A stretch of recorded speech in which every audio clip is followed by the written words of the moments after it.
Welcome to the Saturday Sports Line. Since 1969, the premier sports show about local high school sports, featuring coaches, players, and special guests. Now, here is your host of the Saturday Sports Line, Kankakee Valley Broadcasting's WKVI Sports Director, Mitch Columbi, and sports analyst, Chris McGowan.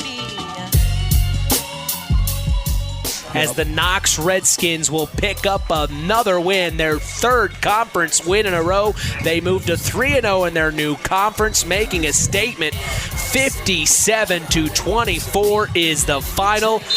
Welcome to the Saturday Sports Line, the longest-running high school sports show in Indiana, thanks to our very own Harold Welter. Man, you just heard the final call from last night. The Knox Redskins taking care of business over the LaVille Lancers, 57-24, as you just heard.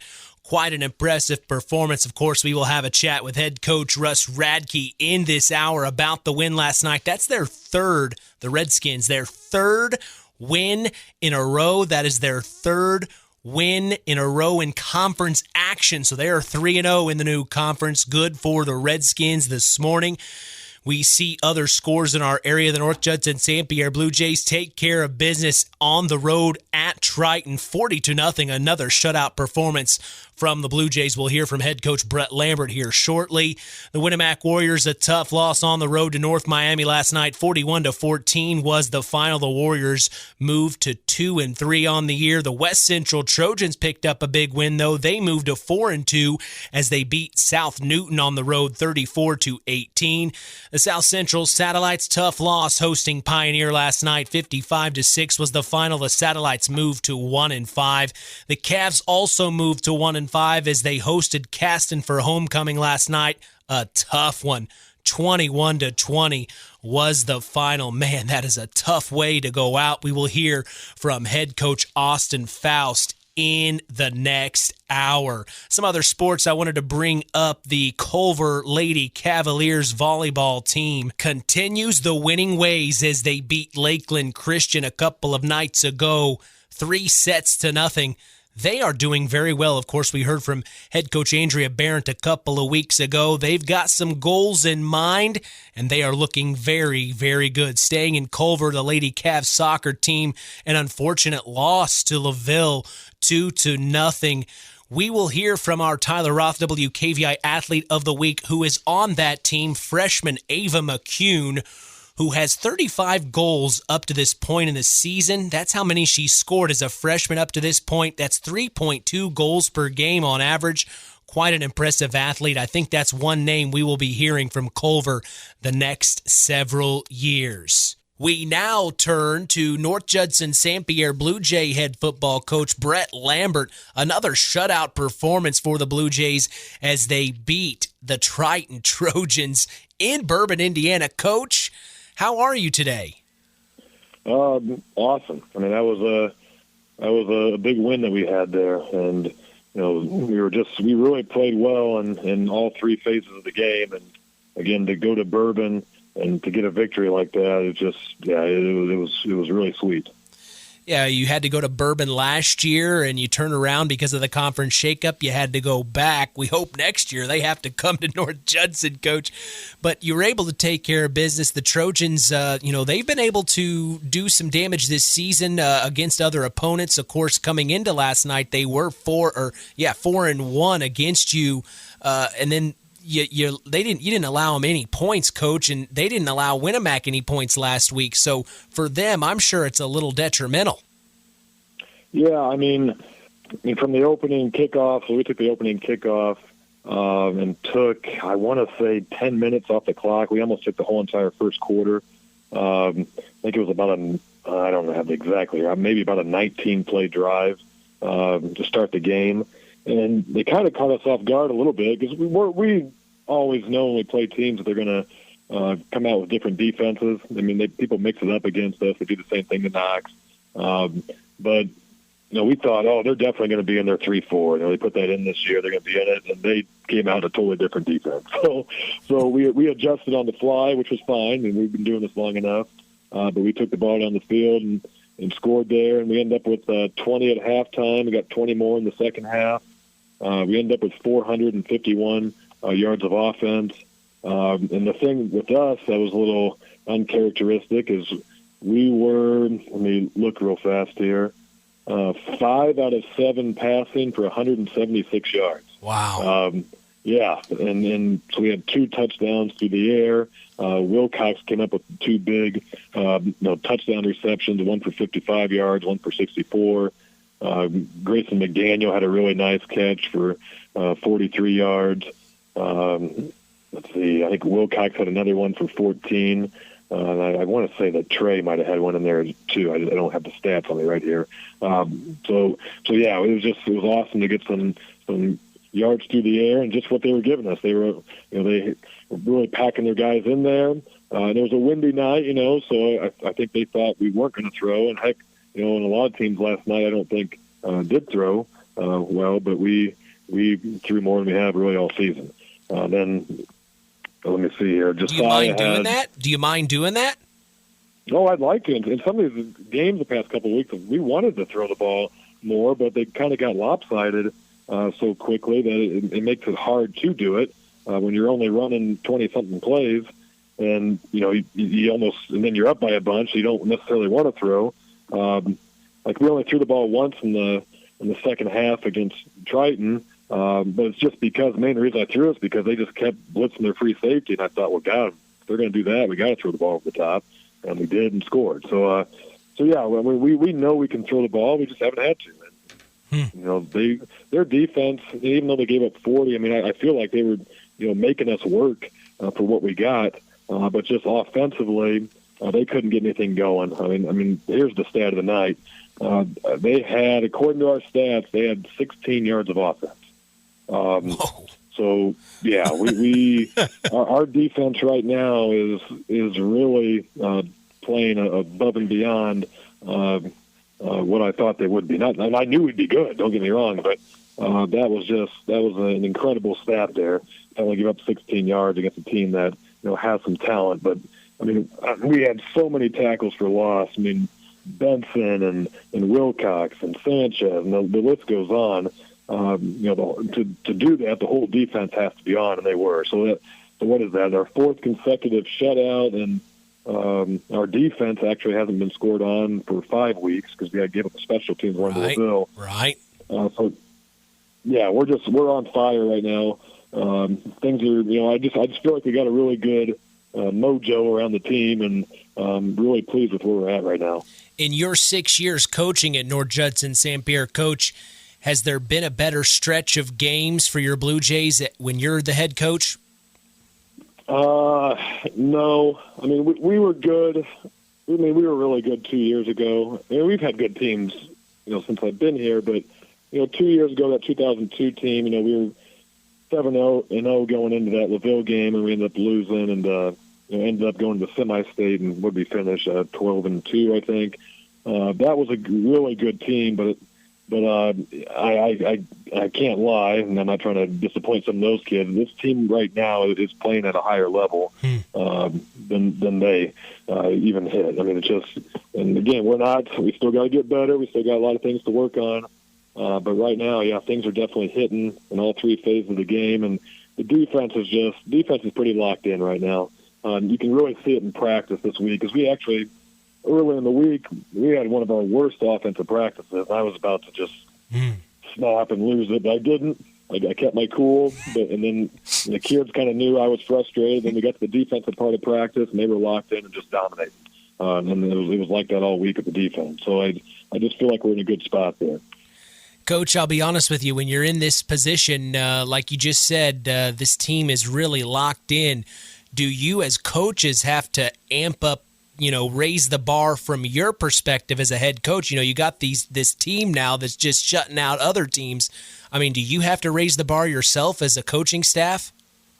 Well, I think, we have high expectations for the team this year. So yeah, we're trying to hit on things that we think, when we get into a big game and against an opponent that, and then we thought Triton could be maybe that opponent, but we get against an opponent that we think can beat us.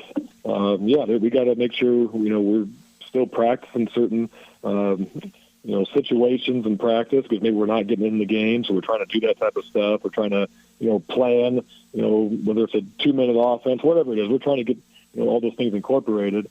And the good thing against Triton is, we beat them 40-0, but it was kind of a gradual thing. So we actually got to play our varsity into the early part of the fourth quarter, which I really think we needed that. I think we needed to get our varsity guys with more minutes because some of these past few games we've just been over at halftime and they're not getting the reps. So it was good to have our guys go a little bit longer than we just got the JV in there at the end in the fourth. But again, it was just a fun game against Triton. Again, just the passing game was nice. Special team, the kickoff team did a really good job. We hit a couple PATs. Trey McGowan was kicking in practice this week. He wasn't kicking early in the year, really because he kind of had a little hamstring injury. So we didn't really want to do too much with him, but he had a couple nice PATs, and even the one he missed, I think the snap was a little low.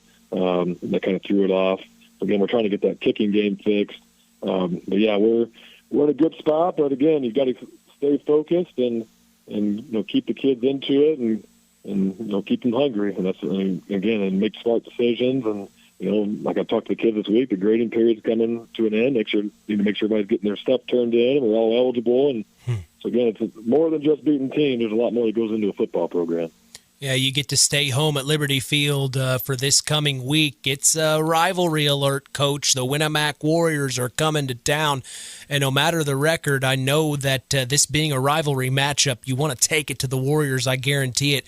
I'm sure we'll hear from head coach Josh Burgess about that at the bottom of this hour. But, Coach, talk about what you know about the Winamac Warriors. Well, I mean, it is a rivalry game. And, like last year, I mean, it went to the fourth quarter. I think it was, if I remember correctly, I think it was 0-0 going in the fourth. I mean, and we weren't in a very good spot at that point last year because that was, I think right before, I think that was before the Triton game last year. I think right before we blew that game. And, we just weren't in a good spot, and Winamac got after us and almost, and in some situations, should have beat us. So, yeah, we need to be focused, ready to go. It's nice. It's going to be nice to be at Liberty Field, though. Just counting our scrimmage, we've had 5 out of 7 games on the road. Yeah. So we haven't been at home. I mean, we've been fine with it. I love Liberty Field, but sometimes it's just easier just to get on a bus and have time to clear your head and do that. But I'm also really happy to come home to Liberty Field for the next 2 games and to get a rival there, and hopefully we get some good weather, and it should be a fun time. And I just love to see the crowd come out, support these kids. Again, we got a really good football team, but the support from that 12th man is very important. I know it's all positive right now, Coach, but what's something that you kind of noticed maybe tonight that you want to clean up? At the end of the first half, we should have had some good field position with a couple minutes to go, and we only had 5 penalties for the game, but we had 3 penalties really on that last drive when we were trying to go in. It was 20-0. It would have been nice to be up 27-0 at halftime. We still need to clean up the penalties. Again, it's not nearly as bad as it was the first 2 games of the year, but we need to do that. We missed a couple of assignments tonight here and there, which that's going to happen. But again, you get some big games that can't. There's some things we need to work on. Again, like I said, when you are playing your JV in the second half of some games, maybe you don't get to work on certain things, and I think we're going to have to make a point of speeding up the offense and doing a little hurry up in practice this week. Because again, I think it's something we might need later in the season. So it's something we better work on now. You think it's scary for the opponents when they find out that North Judson-San Pierre can throw the ball as well? I mean, I'm not going to speak for anybody else, but I guess I'll flip the question. It feels good for us to see that happen. Yeah. We had some guys, and they were open, and just Triton felt like they needed to get an extra guy in the box or extra couple guys to stop us, and you can't blame them because we were doing a good job, and we weren't getting big plays. I mean, they were doing a good job, and we had to drive on them. But our big plays came out of the passing game, and that's not the case with us. So that was a cool thing. So I'm not going to speak for other teams, but it feels good for us and our players to know that, hey, we can throw the ball. Would you be scared? You're really trying to set me up. I mean, I like the kids we have, and yeah, I wouldn't want to be on the other sideline. I'll be honest. Yeah, that would be pretty tough. But I'm not going to say any more than that, though. But yeah, this is a great group of kids, and us coaches have been together long enough that we're just kind of figuring things out and to make it work with these guys, and we're just proud of what these kids have done. I'm trying, Coach. I'm getting better at my job too, so I'm working on it. I'm working on the tough questions, Coach. I know what you're trying to do. Well, I usually have softball questions, so in year 3, I'm trying to amp it up, Coach. But hey, good for you, 6-0, looking very, very strong. We will see you this week as you host the Winamac Warriors for another one of our area rivalry matchups. We will be going live at 7 p.m. Eastern, 6 p.m. Central, right here on 99.3 FM. I'll get with you this week. Maybe stop by practice on Thursday. Hey, I appreciate it, and yeah, it's unlike some of our politicians, I will answer your questions and do the interview. So I will definitely do that. Well, I grew up in a middle class family, Coach. I'm not going any further. Enjoy your weekend, Coach. Yeah, you too. Thank you. All right, that is head coach of the North Judson-San Pierre Blue Jays, Brett Lambert, here on the Saturday Sports Line. Continuing the winning ways, another shutout performance for the Jays. That is 4 shutouts in a row. My goodness, we're so excited to see them against the Winamac Warriors this coming week. We're going to take a break, come back. We will talk with Knox Redskin football head coach Russ Radtke. That's on the other side.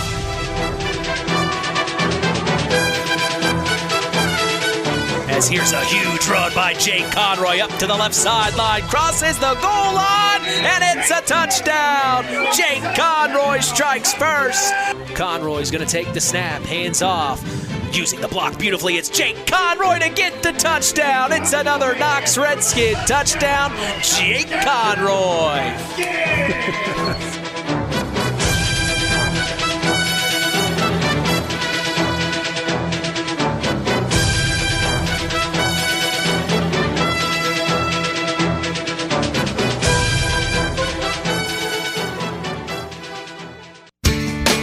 The Stark County Co-op has been a member-owned farm services co-op in Stark County since 1928.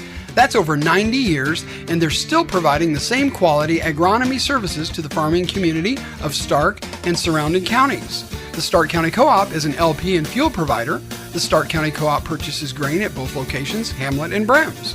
You can reach them by phone at 1-800-782-3392, the Stark County Co-op. Stay tuned for more sports talk with Mitch Columbi and Chris McGowan on the longest-running high school sports show in Indiana, the Saturday Sports Line. At First Farmers Bank and Trust, agriculture has been a cornerstone of our business for more than 135 years. Our personal relationships within the ag community run deep for multiple generations. If you're looking for a financial partner that knows, understands, and supports agriculture, I'd love to hear from you. I'm Isaac Blue, Ag Banker at First Farmers. Come into our Knox, North Judson, or Culver branches, or visit us online at ffbt.com when you're ready to talk about growing your operation. First Farmers Bank and Trust, member FDIC, equal opportunity lender. Let's continue the conversation with area high school coaches and more on the Saturday Sports Line.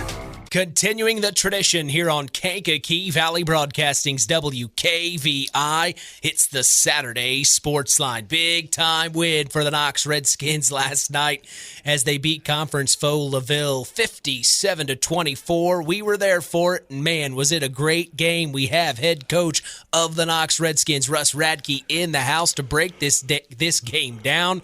Coach, you have to feel pretty confident after that win last night. There was a lot of excitement. It all got done in 3 quarters. Yeah. The fourth quarter, nobody scored, and was kind of just the JV was in there, and they deserved their opportunities just as well as anybody else. But those first 3 quarters were pretty exciting, and something good. And I'm not sure whether or not the fans or maybe yourself as a commentator for the game. LaVille presented us with a different formation to defend every play. So you're talking, and not many times was it a repeat. That's why it looked like it's helter-skelter out there of our defense, but I got to give it to them. They adjusted quite well. They made some big hits when it needed to be done. We got a couple interceptions, and the turnover surely helped us, and a blocked field goal. So it's all part of the game. But for that type of atmosphere, and with the ability of them to adjust with so many different formations. And I mean, sometimes there was trips on one side, next thing there's quads, next time they're empty, sometimes they're full house. You got a lot of adjustments to get done out there. And I got to give it to them. Our young guys did a good job adjusting. It seemed like, they actually ran 52 plays, and we only executed 43. But our 43 got 500 yards rushing, so that's pretty exciting. Yeah, we saw the stats. Of course, official statistician Tim Knowlton brought those over to us. 340 yards is what we had down for Miles McLaughlin. He had 5 touchdowns on the night. And then Jake Conroy, just under 200 yards, if I'm not mistaken, himself. But also I wanted to bring up Maddox Kinder. Chris McGowan down on the sidelines gave our Stark County Co-op play of the game to Maddox Kinder. That interception early on in that game, he said that was a turning point. Once that interception happened, the Redskins never looked back. Well, Maddox has come a long ways. He's not the biggest player out there on the field, but as you said, he got a great interception in that first series, and at the same time, he had 4 solo tackles in the ball game. For him to have done that in the perspective and way he has done it and improved himself from where he started at the beginning of the year, like we said, competition makes you tough.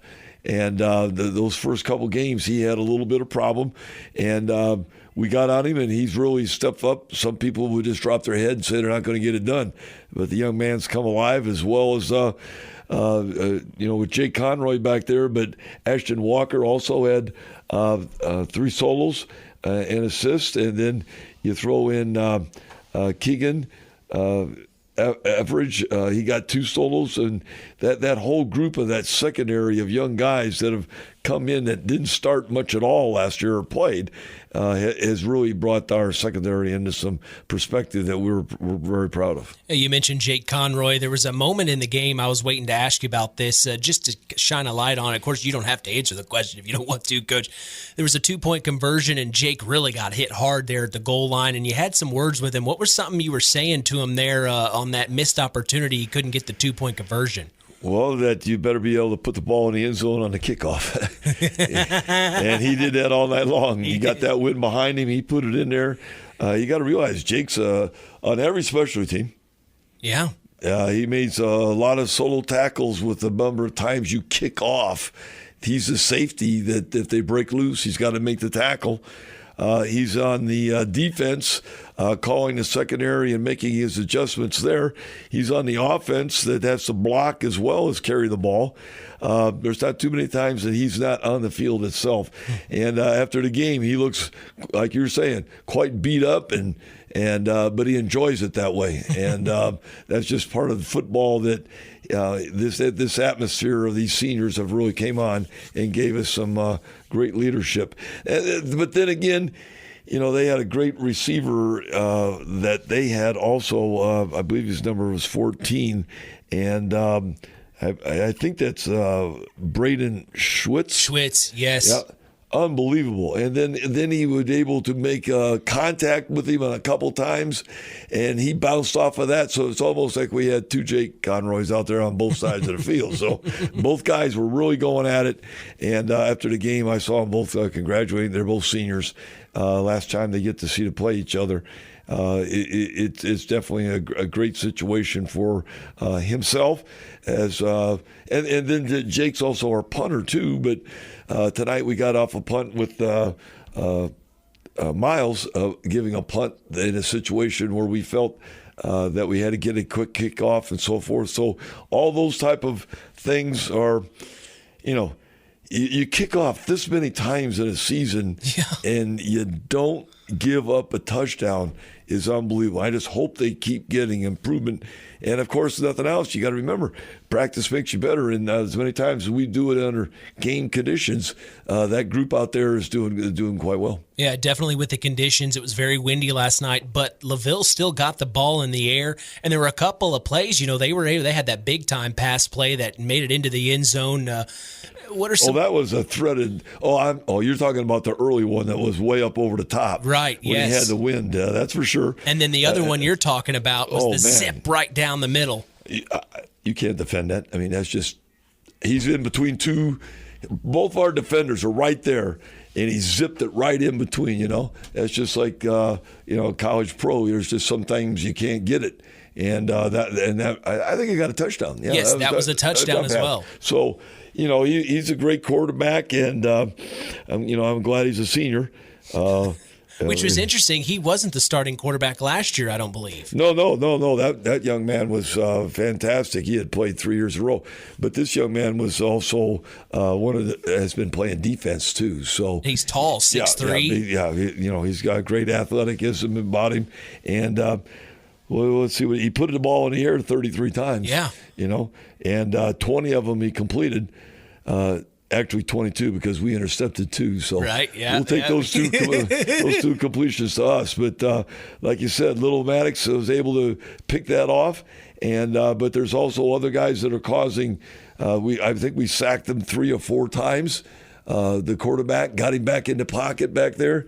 Great rush and people getting in on the plays like Noah Bolin, and we had a great pass rush also from the other side in Hunter Anderson got a tip. He was up in the air knocking it down, and Garen Phipps. So there's a lot of good guys playing a lot of good football. And like we said before, you might see the end result and think that's exciting, but you can't take away the fact of who got in the window, who was the guy that had his hand up, who was the guy that pressured the quarterback after throw it early.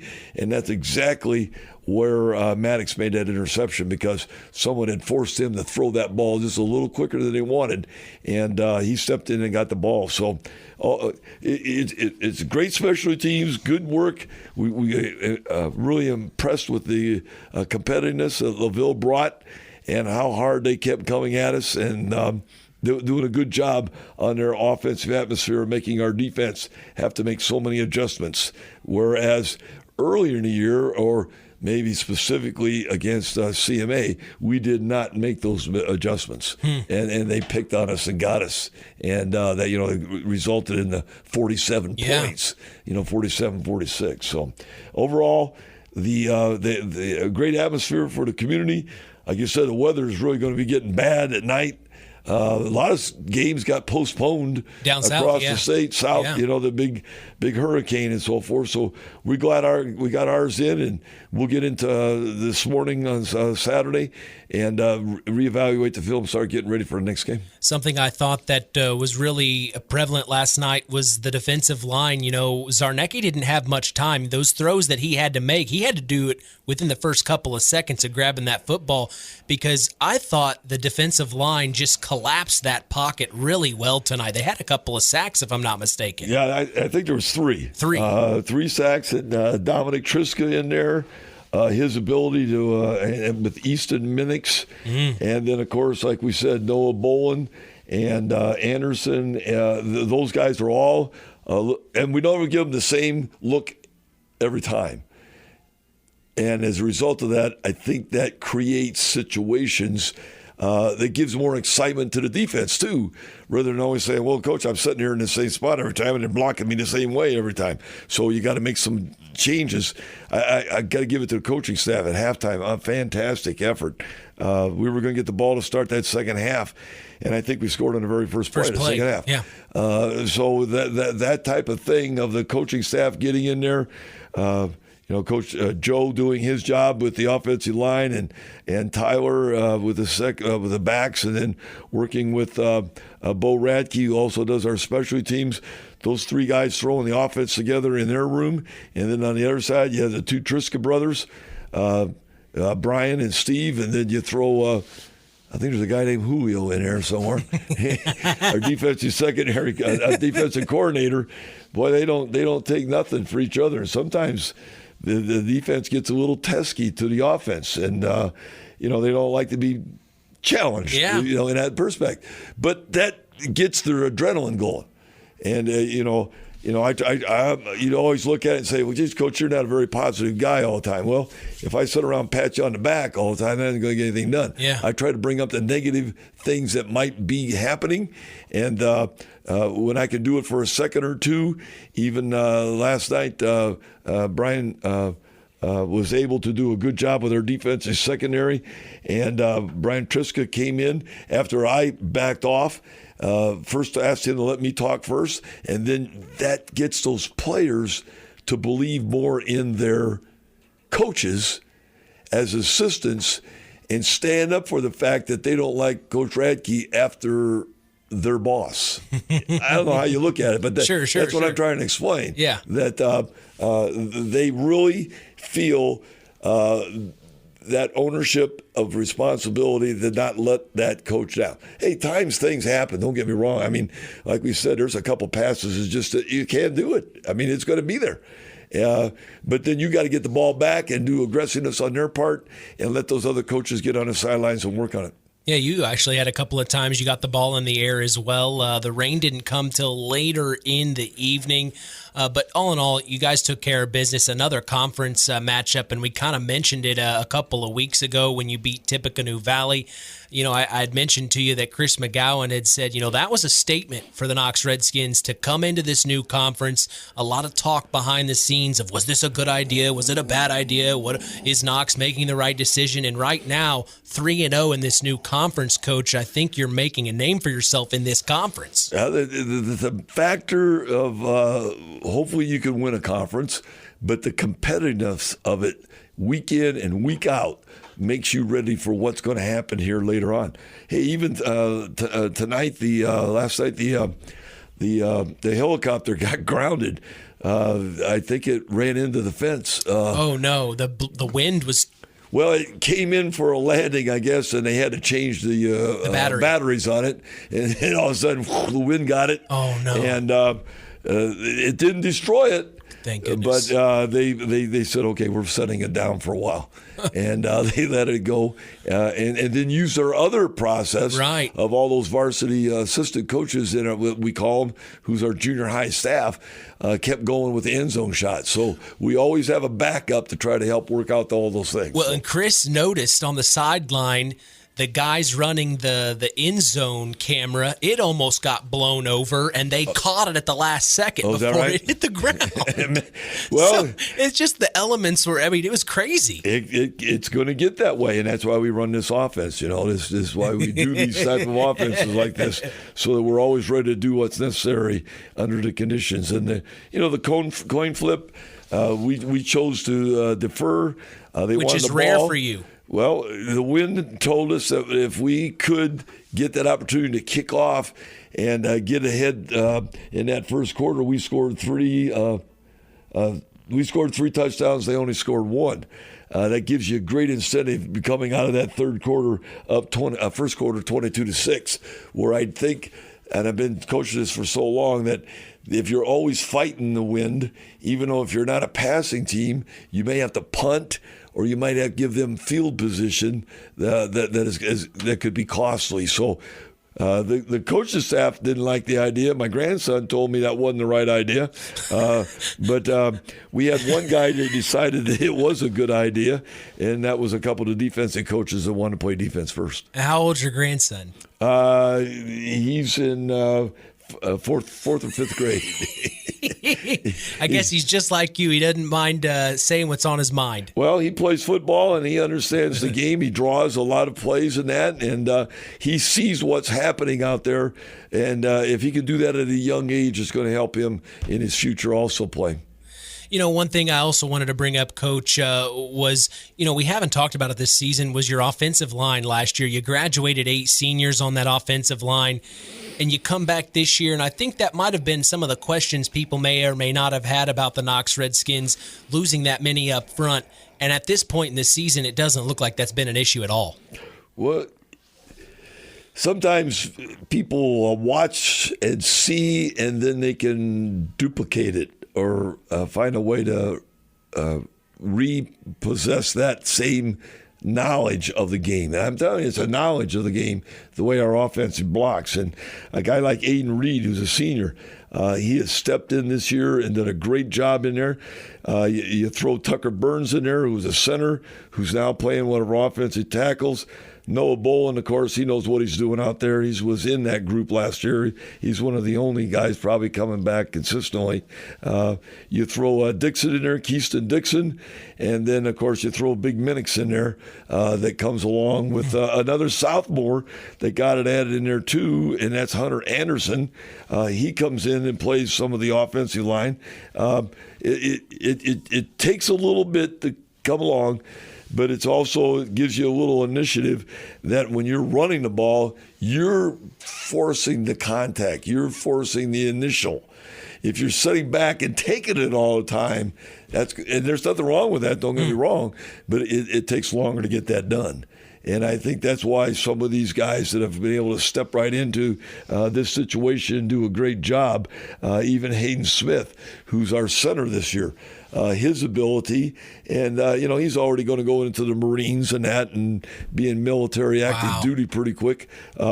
He has stepped in and done things, whereas last year he was the guy watching it. And it's not necessarily play the JV games or whatever, but it's being able to come in, even like Peyton McNeil, and fill in spots, because we are missing, as we said before, Lucas Skelly has that broken collarbone. He's got surgery on Monday. The doctor feels he needs to get it back in exact right spot. And then I told him to be sure to tell him to get some good re-healing super glue on it. And we'll see if we can't have him back here in about 5-6 weeks. That would be great, Coach. Yeah. But the thing is, when you see this going on, and Lucas Skelly now is at every practice, and Skelly is coaching the people that are in his position. And he's on the sidelines right next to Tyler and Bo and Joe. It sounds like a Christmas song. Tyler, Bo, and Joe. I like that. That's a good one. Hard Rock, Coco, and Joe. Remember that movie? I know what you're talking about. Garfield Goose. Anyway. It's on Turner Classic Movie Channel. Exactly right. So he's in there, and he can help substitute, find the people that got to go in that are now, because you saw 44 in there last night. That was Triska, who was playing with a new number because he had to play a tight end. Some people drop their shoulders and say, it's all over. Whereas a young man like this can see how important it is of his knowledge of being able to help with the substitutions. When they call the plays and whatever, he's already calling for certain guys to come off the field because he would have done that same type of thing if he was in uniform. That's part of the program. And that's why I'm saying I'm excited about how well all these young men have come together and doing a good job. Yeah, perfect timing, too, Coach. You hit the road for the next couple of weeks. You're going to see the Jimtown Jimmies on the road this coming Friday. Do you know anything about them? We haven't been able to work with this competition continually. You run as hard as you can at it. And on Saturday, we'll start breaking everything down and getting all this information in today. And then try to come up with a game plan. But I know that they had lost a couple games early like we did, and now they're on a roll. I believe they beat Tippy Valley last night, 14-0. And so we're gonna be in a good football atmosphere situation going over to Jimtown. They probably remember the last time you went to their place. Well, that was when I was at New Prairie, we played Jimtown quite a few times too, okay? And so we understand that system and what's going on over there. The brand new head coach this year is getting it organized and getting his whole atmosphere, and I'm sure he's got kids that are excited and playing well. And we'll put our best foot forward and see what could come out. Well, Coach, as always, I sure do appreciate your time. Thank you for coming in. Good luck this coming week in preparation against Jimtown. Well, the crowd, I hope, will follow us and make the trip over to Jimtown because it's not that far away. But the atmosphere and the community that they have over there are fantastic, and the facilities are great. So everybody will enjoy it, I'm sure. I'm going to see Purdue, Nebraska today. You think Purdue has a shot? In warm-ups. I love the honesty, Coach. Thank you. But they did a good job last week out at Oregon, I believe it was Oregon State, right? Right. Yeah, I mean, Still lost. But they still were right in that.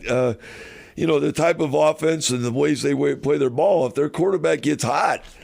It's like a pitcher in baseball, man. If he's throwing a curveball and all that other junk and whatever, you don't need the outfield or everybody else, all right? So if he can start throwing a couple no-hitters here and there, you'll find them being quite successful yet. So you watch football at the college. Do you watch NFL? I try to watch as many game I can, but many a time my wife wakes me up at 3 a.m. and say, "You got to come to bed." I said, "Well, I got to finish this game because that game was over 3 hours ago." But then she tells me what happened because she was watching the game.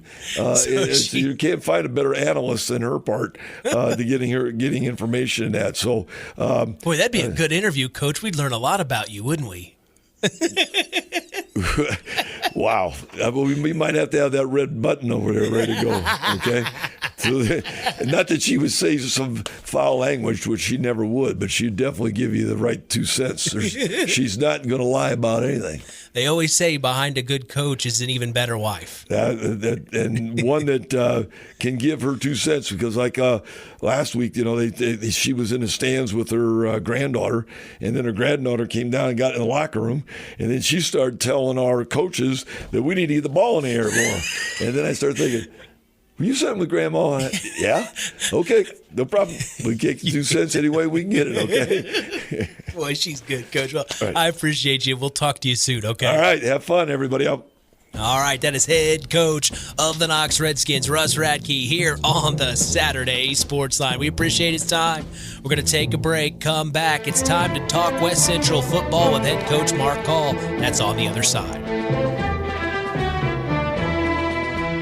Right away, out of the gun, Zarnecki trips to the right, finds his man. Oh, it's intercepted by the Redskins. It's number 4, Maddox Kinder, and he gets it back to about the 42-yard line. He baited the offense and made it happen. McLaughlin takes a snap, keeps it himself up the middle, fighting his way forward. He dives for it, and he will get the touchdown. Miles McLaughlin. Phenomenal run.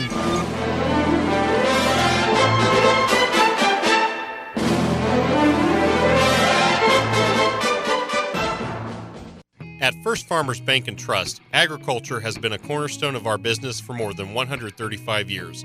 Our personal relationships within the ag community run deep for multiple generations. If you're looking for a financial partner that knows, understands, and supports agriculture, I'd love to hear from you. I'm Isaac Blue, ag banker at First Farmers. Come into our Knox, North Judson, or Culver branches, or visit us online at ffbt.com when you're ready to talk about growing your operation. First Farmers Bank and Trust, member FDIC, equal opportunity lender. Stay tuned for more sports talk with Mitch Columbi on Kankakee Valley Broadcasting's WKVI. It's hard to believe, but time sure does fly by. Collins Insurance Agency in downtown Knox are celebrating over 30 years of taking care of all of your insurance needs in our communities. If I could turn back time. And we're not going anywhere. Stop in and see Jim and the crew at Collins Insurance Agency in downtown Knox. Insurance you can count on from a business you've trusted since 1989. Proud presidential partners of Western Reserve. Here's more with area high school coaches as we return to the Saturday Sports Line from the Pulaski Memorial Hospital Studios on K99.3. Back for more from the Pulaski Memorial Hospital studios. We transition to Pulaski County to take a look at the West Central Trojans. Man, did they have a big-time win. That's their second win in a row. Last week, they beat North Newton at home, 44-16. Fast forward to last night. On the road at South Newton in Kentland, Indiana, they pull out the win, 34-18. The Trojans are 4-2, and we have head coach of the Trojans, Marc on the line. Coach, what a win it was. Yes, it was a big one, especially with the weather conditions the way they were, and a lot of things that we didn't do very well at times, but there's enough good things that we did, and we were able to overcome some of the things that South Newton threw at us, because they ended up their quarterback was injured and couldn't play offense for the week, but they threw a completely different formation and things that we didn't have a chance to look at all against us. But our kids played pretty well, outside of about maybe a handful of plays defensively against it. We did give up two long touchdown runs against what they were running. And then we gave them the ball in a short field one time for their third score. But turnovers were definitely an issue for us. But our kids, they kept fighting, and we found a way to win it. And now we're 3-0 in the conference and looking in good shape. But the night started off well. I'll take that back. The first time we had the ball, it didn't start off well because we fumbled it on our very first play. But then defensively played well. We actually blocked their punt on their opening session, and we were able to score quickly then. We stopped them again defensively, and then we went down the field and scored again. So we're at 14-0 pretty quickly. And then late in the first quarter, we had another turnover deep in our own end, and they scored the next play. So it was 14-6 at the end of the first. And then in the second quarter, we moved the ball really well. We got inside the 10, and we couldn't score. And then we gave up a 95-yard touchdown run. So they got to 14-12. And then our next possession, we scored again. We had Felipe Bazan. We did reverse to him, and he was able to take it over 50 yards for a touchdown. And we're up 20-12, and that was the score at halftime.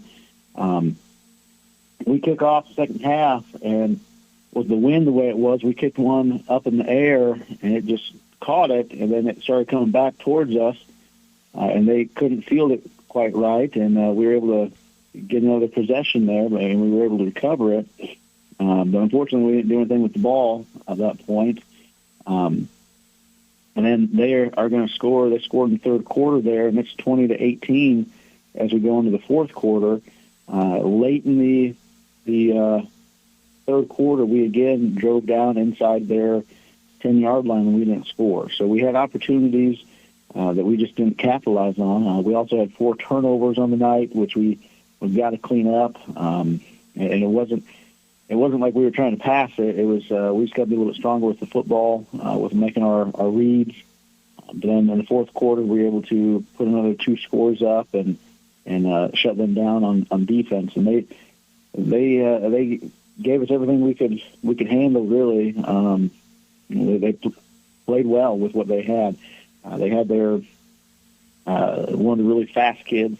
He's usually is their best player. They usually have him at running back at times. They put him in the slot at times, but last night, or they had him at quarterback because the quarterback had been injured. So he's a really fast kid, and we did a pretty good job outside of a handful of plays of containing him, and 2 of those went for really long plays and touchdowns. But other than those couple, defense played really well. We limited some of the other things they were trying to do. Offensively, at times we did some really good things, and then we had the turnovers that we got to get fixed up. But overall, it was a great team win. We went over and accomplished what we wanted to, which was to go get the win and be 3-0 in the conference. Yeah, and I mean, you're doing very well at it. And I kind of wanted to bring this up. A couple of weeks ago, you guys made the long travels to Cascade. It was a tough loss. Do you think that loss kind of prepared you guys for these last 2 weeks? Because, I mean, you guys are doing very well, it looks like, based off that tough loss. Well, I think a little bit. I mean, it definitely showed us speed-wise of where we need to be getting to. And it's also changed a little bit about, as a coach, what we've been doing on our Monday practices. When we do our conditioning, it's changed exactly what we're doing. We're doing a lot more trying to get explosive and get faster, because that's something that was definitely pointed out in that game, that we need to get faster at every position. So we've been focusing a lot more on not just conditioning, but we're trying to get some speed out of there and make it purposeful instead of just, hey, we're going to go run 40-yard sprints the entire time. So I think it definitely has helped in that aspect. The kids understand that there's some things in that game, there's some things that we were close on, and the scores obviously wasn't close, but there were some things that we should have been able to do that we weren't able to. And I think some of that does go back to we just have to get faster. And so we've made that a definite part of our practice the last few weeks since that point, and we're going to continue to do that and work on getting faster and getting more team speed and keep working hard. And that's one of the things we talk to the guys about every week is we just got to keep fighting all the way to the end. And again, last night we were able to do that. Yeah, you'll be at home the next couple of weeks, so I'm sure you're happy about that. You'll see Faith Christian. Do you know anything about them at this time? I know it's a non-conference matchup. Well, it's a weird non-conference matchup because they're in our conference for everything else. They were in our conference jamboree, and then next year they will be in our conference for football. But this year they aren't playing North Newton and South Newton. But they're playing everybody else, so it's interesting.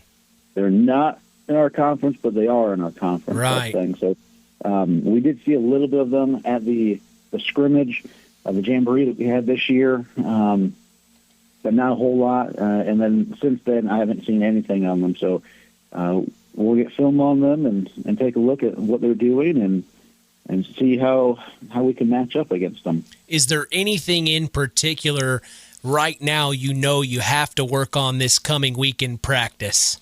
Well, definitely after the 4 turnovers, we got to hold on the ball a lot better, have some better ball security with our exchanges. And they were semi-forced, and the fact that the South Newton was there, but we still got to be just a little bit stronger with the football when we're doing our meshes, because that's what our offense is we're running option football, so we got to have those things look sharp, and we just didn't at times tonight. So that's going to be a big focus, and just make sure we can get healthy. That's one of our things we've been all year dealing with is we haven't been healthy, and it would be nice to get healthy at some point. And it's we got right now. I think there's 4 or 5 guys not dressed tonight. Man.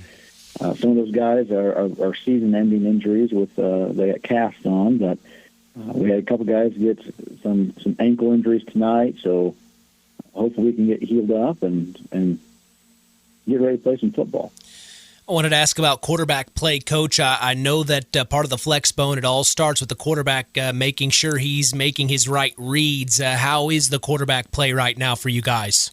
Yeah, last week, second half, Addison did a tremendous job with his reads against North Newton, and ended up with 6 carries for 74 yards. And then at times tonight, he was hesitant, and at one of the breaks in the game, I was talking to him, I said, you just need to be the guy you were in that second half last week. And then a couple of plays later, he makes a read, pulls, and he goes around the outside, and he scores a touchdown in that fourth quarter to help put the ball game away. And so that's what we just need to keep encouraging him to keep doing. And he's starting to, I think, get it more figured out as far as what the reads are and how to make them. And it's a difficult thing to learn. And quarterbacking all offenses is difficult, but probably a little bit more so in our flex bone option offense we run, because there's a lot of things you have to do, and you're going to get hit a lot. And Addison has done a tremendous job of it, and he's been every week getting a little bit better at it. So we're looking for him to continue to do a lot of good things as we get close to the end of the season here, and continue with our trying to get the conference championship. Well, Coach, I sure do appreciate your time. Good luck this coming week, and enjoy being at home, and we'll talk to you next week. All right, thank you. Have a good week yourself. Yeah, big win for you, Coach. Good job. That is head coach of the West Central Trojans, Marc Call, here on the Saturday Sports Line. We appreciate his time. We're going to stay in Pulaski County. We're going to talk Winamac Warrior football with head coach Josh Burgess. That's on the other side. He'll take the snap.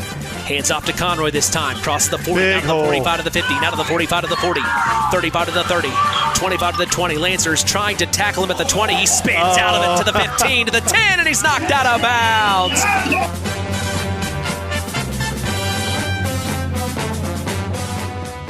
Coke Zero is now Coke Zero Sugar, with great Coke taste. Some people were excited to hear the news. Some were skeptical. So we're not going to have the star of the show you're watching come out and say, "You'll love it."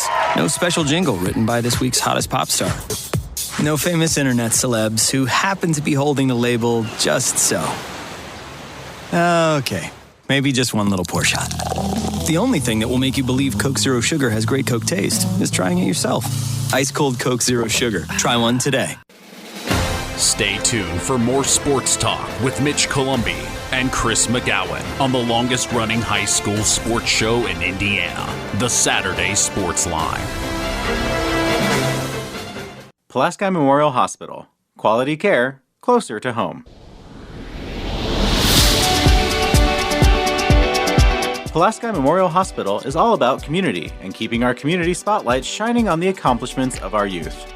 That's why PMH is proud to be a sponsor of our local high school sports action on WKVI, our community radio station. Pulaski Memorial Hospital. Quality care closer to home. Listen for more insight in local high school sports on the Saturday Sports Line. Here's your sports director, Mitch Columbi. And we are back for more from the Pulaski Memorial Hospital studios. This is the longest-running high school sports show in Indiana, thanks to our very own Harold Welter. We transition to talk Winamac Warrior football with head coach Josh Burgess. I've got him on the line. Coach, good morning. Hey, Mitch, how are you? Not too bad today. Man, we kept up with you guys. At one point, we were told you guys were able to tie it up at 14-14. Quite a comeback there, but a tough loss to North Miami on the road. 41-14 was the final that we were given. Coach, talk us through the game. Yeah, we were able to get that tied up in the third quarter. I thought first half we just really didn't get off to a very good start. Kind of a lack of emotion from our kids. It was, kind of rainy. The weather wasn't very good, and defensively, started out in our 5-front, just couldn't do anything done. So we made some adjustments, got into our 4-front defense, and it kind of slowed them down a little bit. Offensively, we played a new quarterback tonight in the school. Xavier Adriano got banged up at the end of the Triton game, so he was out this week.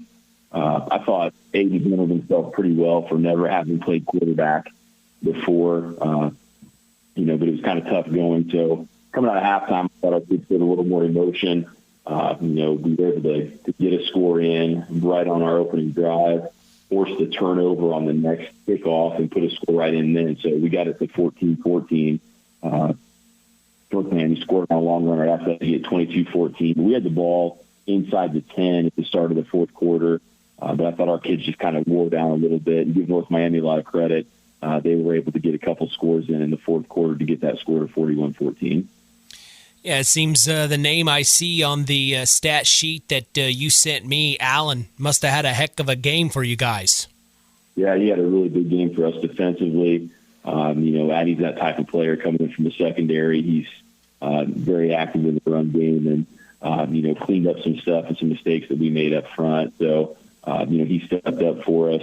Like I said, I mentioned Aiden Schooler. I thought for the first time ever playing quarterback, he handled himself really well. We just kind of wore down at the end, and give North Miami a lot of credit. I thought up front, especially in the first half, they got after it pretty good. We were able to respond to the third quarter, but just really didn't have a lot left coming down the stretch in the fourth quarter. Yeah, it seems like the fourth quarter, North Miami really took off at that point. But before the fourth quarter, I mean, you got to feel like you're right there. Yeah, we kind of challenged our kids at halftime to play a little more emotion, a little more effort, and we got that out of them. Now, we just need to make sure we get that on a consistent basis for 48 minutes. We can't, have any type of success if we're only going to have that consistent effort for, 12 minutes or 18 minutes or 24 minutes. We've got to get to the point where we are playing a consistent 48 minutes. And with our young team, we're still working to get there. So saw some positives. Obviously, we still have some things we need to get worked on as we move forward in here to this week. Yeah, you talk about this week. It doesn't get any easier, Coach. On top of it all, it is a rivalry for these two teams, you and North Judson-San Pierre. You're on the road. You have to play the Blue Jays, the number one team in 1A. Man, they are looking good, Coach. What's something that you've picked up on the Jays thus far? Yeah, I haven't had a big chance to watch them. I saw them on the back end of the North Miami film, and just really physical. They're going to get after you up front on both sides of the ball. They've got very physical backs that run hard, well coached. Give Coach Lambert and his staff a lot of credit. We know those guys pretty well, and they do just an excellent job. So we're going to have our hands full, obviously, but it's an opportunity for our kids, and our kids always look forward to that opportunity. You get a chance to play a rival. You also get a chance to play the number one team in 1A, and that doesn't happen very often. So we're going to have a good week of practice. We're going to get a game plan around to hopefully try to do some things both offensively, defensively, and also in the special teams game to try to stay in that game as long as we can and see what happens. How's the health of the ball club? A little banged up. We'll see what Xavier Adriano's status is this week. A couple guys had some bumps and bruises tonight. Last night. We'll evaluate them a little bit more today and see where they're at. We'll talk to some of the guys. We got a JV game here this morning with North Miami, our middle school being playing too. So I've got a couple things going on. We'll be able to talk to our kids and see how they are. But I think besides just those couple of kids that were out, I think we should be in pretty good shape moving forward. Yeah, you mentioned your starting quarterback last week may have to deal with concussion protocol. Who was the backup tonight? Well, we went with Aiden Schooler, who had never played quarterback before, and I thought he did a very good job. He normally is a wing for us and defensive back, so for his first time, he handled himself really well. So pleased with him as far as what he did. Hopefully he can take another step. Again, we're going to evaluate Xavier. He's making improvements. We'll see where he's at here at the start of the week and kind of go from there. That's kind of up in the air at this point. So, if Xavier can't go, we're confident in Aiden. He'll step up and provide some senior leadership for us at that position. When you're going up against a team like North Judson, Coach, what's the first thought that comes to mind? Well, you just really have to play fundamentally sound, and you're going to have to be physical with them, and that's easier said than done. It's physical is what they are, but you try to at least match that physicality and do the best you can to do that. And you got to get the kids to believe. Hey, you got to have some success early. Got to be able to stay in the game and try to get it into the third and fourth quarter, which again is easier said than done. So that's kind of the mindset that we'll have. We'll try to get a couple things together to do that. But, traditionally, our kids, really get excited to play Judson. It's a rivalry. And again, you can kind of throw the records out the window there. It's going to be a tough task, absolutely. But, anytime you have a chance to play a really good team late in the season to see where you're at, you want to take advantage of that. And, they're going to be a good measuring stick to see where we're at and what we need to improve on as we go forward here the last part of the season and start thinking about the tournament, which, hard to believe is not that far away. Start looking at things. Yeah, let's talk about first thing you want to see this week in practice, something you got to work on and you want to see the Warriors get better at. Yeah, I think, we talk about the line a lot and, offensive line, rightfully so, as far as their blocking. I think our skill kids need to continue in their blocking as well. It was not very good in the first half. We kind of challenged those kids at halftime, and I thought it got a little bit better. So, again, you think offensive line as far as blocking is concerned, but our skill kids, our wings, their blocking is just as important in what we're trying to do offensively. I thought at times we didn't tackle very well tonight. We were kind of high.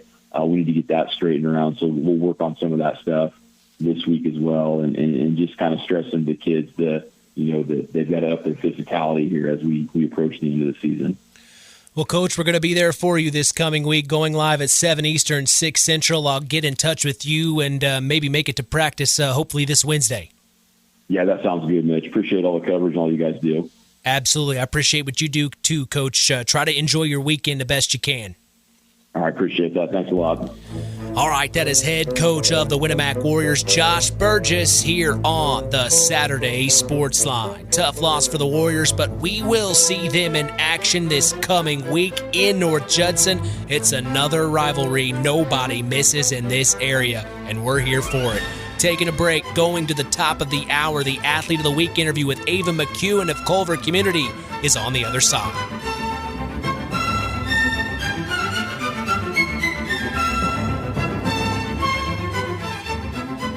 Zarnecki takes the snap out of the gun, steps back, looks to throw, fires deep down the middle. It's intercepted by Jake Conroy at the 5-yard line. Fantastic play. We remember Zarnecki in the basketball season, 6'3", a very athletic individual, and now he's looking very good at the quarterback position. Takes a snap out of the gun, steps back, looks to throw, deep, wide open, and it's a touchdown! Pass play from Colin Zarnecki to, I believe, number 12, Connor Amore, the sophomore.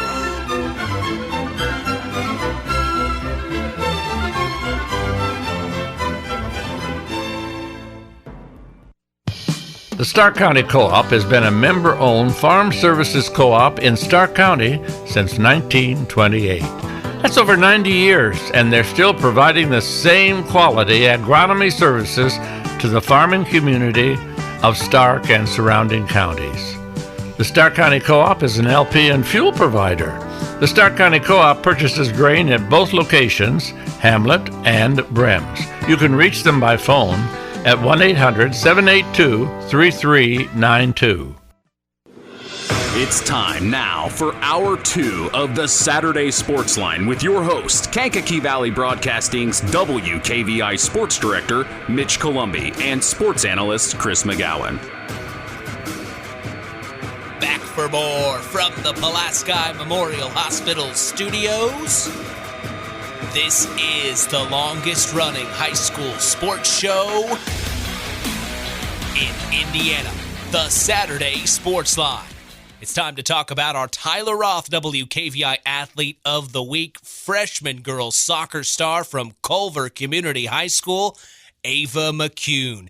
Ava is already making waves in her freshman year as a Culver Lady Cavalier on the soccer field.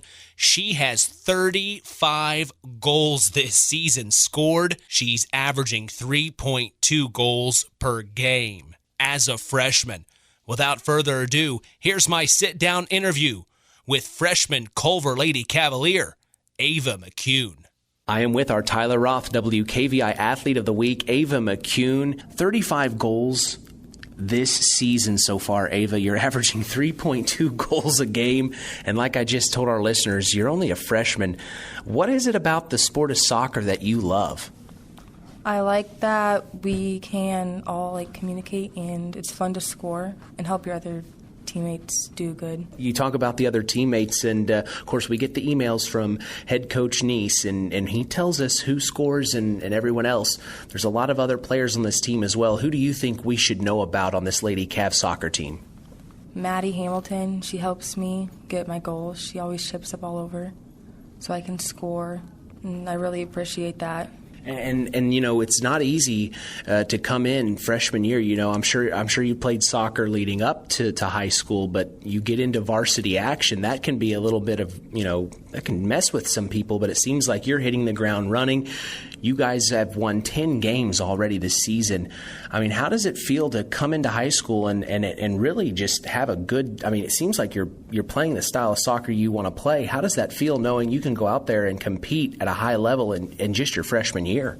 It feels good because last year we lost a lot of kids in my 8th grade year. They all were high schoolers. And it just feels good to play with them again. I really like it. Yeah, let's talk about Coach Neese. What is it about head Coach Neese that you're smiling? What is it about head Coach Neese that you appreciate? He always talks to me when I'm down. He helps me. If I make a mistake, he's like, it's okay, you can do it, you can fix it. He's just really supportive. Yeah. Did you have a goal here in your freshman year? I mean, it sounds like you have no problem scoring at will. I mean, was that your plan to come in and just provide goals right off the bat? I just wanted to provide with whatever they needed me to do. Didn't really matter. Scoring goals just happened to be one of them. What do you think attributed to your success? Do you think starting at a young age was a good thing for you and why you're succeeding now in your freshman year? Yeah, because I learned how to do moves when I was younger, so then I get better each year to help me. Tell us your parents' names.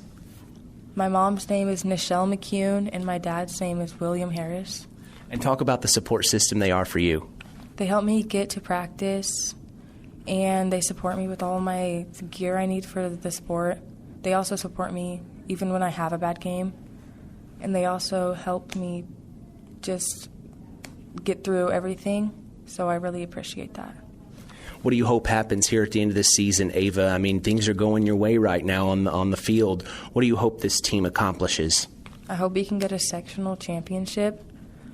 I feel like it would be really good for us, and it would make everyone happy. So I'm just hoping for that. What does it mean to Ava McCune to be a Culver Cavalier? It means to have lots of pride in what you do, and I love being a Cavalier because I've always been here. And I couldn't imagine not being a Cavalier. Well, Ava, thank you so much for your time. Congratulations for being named our Tyler Roth WKVI Athlete of the Week. Thank you. Well, I want to thank Ava for her time. Also, shout out to Athletic Director Mike Zahner for helping me set that interview up.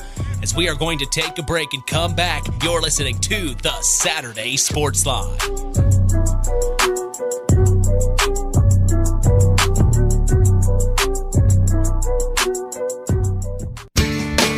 The Stark County Co-op has been a member-owned farm services co-op in Stark County since 1928. That's over 90 years, and they're still providing the same quality agronomy services to the farming community of Stark and surrounding counties. The Stark County Co-op is an LP and fuel provider. The Stark County Co-op purchases grain at both locations, Hamlet and Browns. You can reach them by phone at 1-800-782-3392, the Stark County Co-op.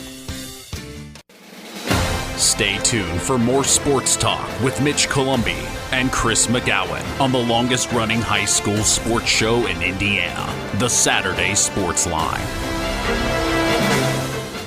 One of our hometown businesses here in our area in Monterey, it's LAP Waste. Being able to recycle is one of our main goals at LAP Waste. Being able to say that we only take about 8% of our trash to the dump is pretty impressive for us, and we hope to keep building on that. We service an 80-mile circle from Monterey. If you have a small job, big job, or just have a one-time, we are here to make a difference in this area. And that phone number, Kirby? 574-542-4019.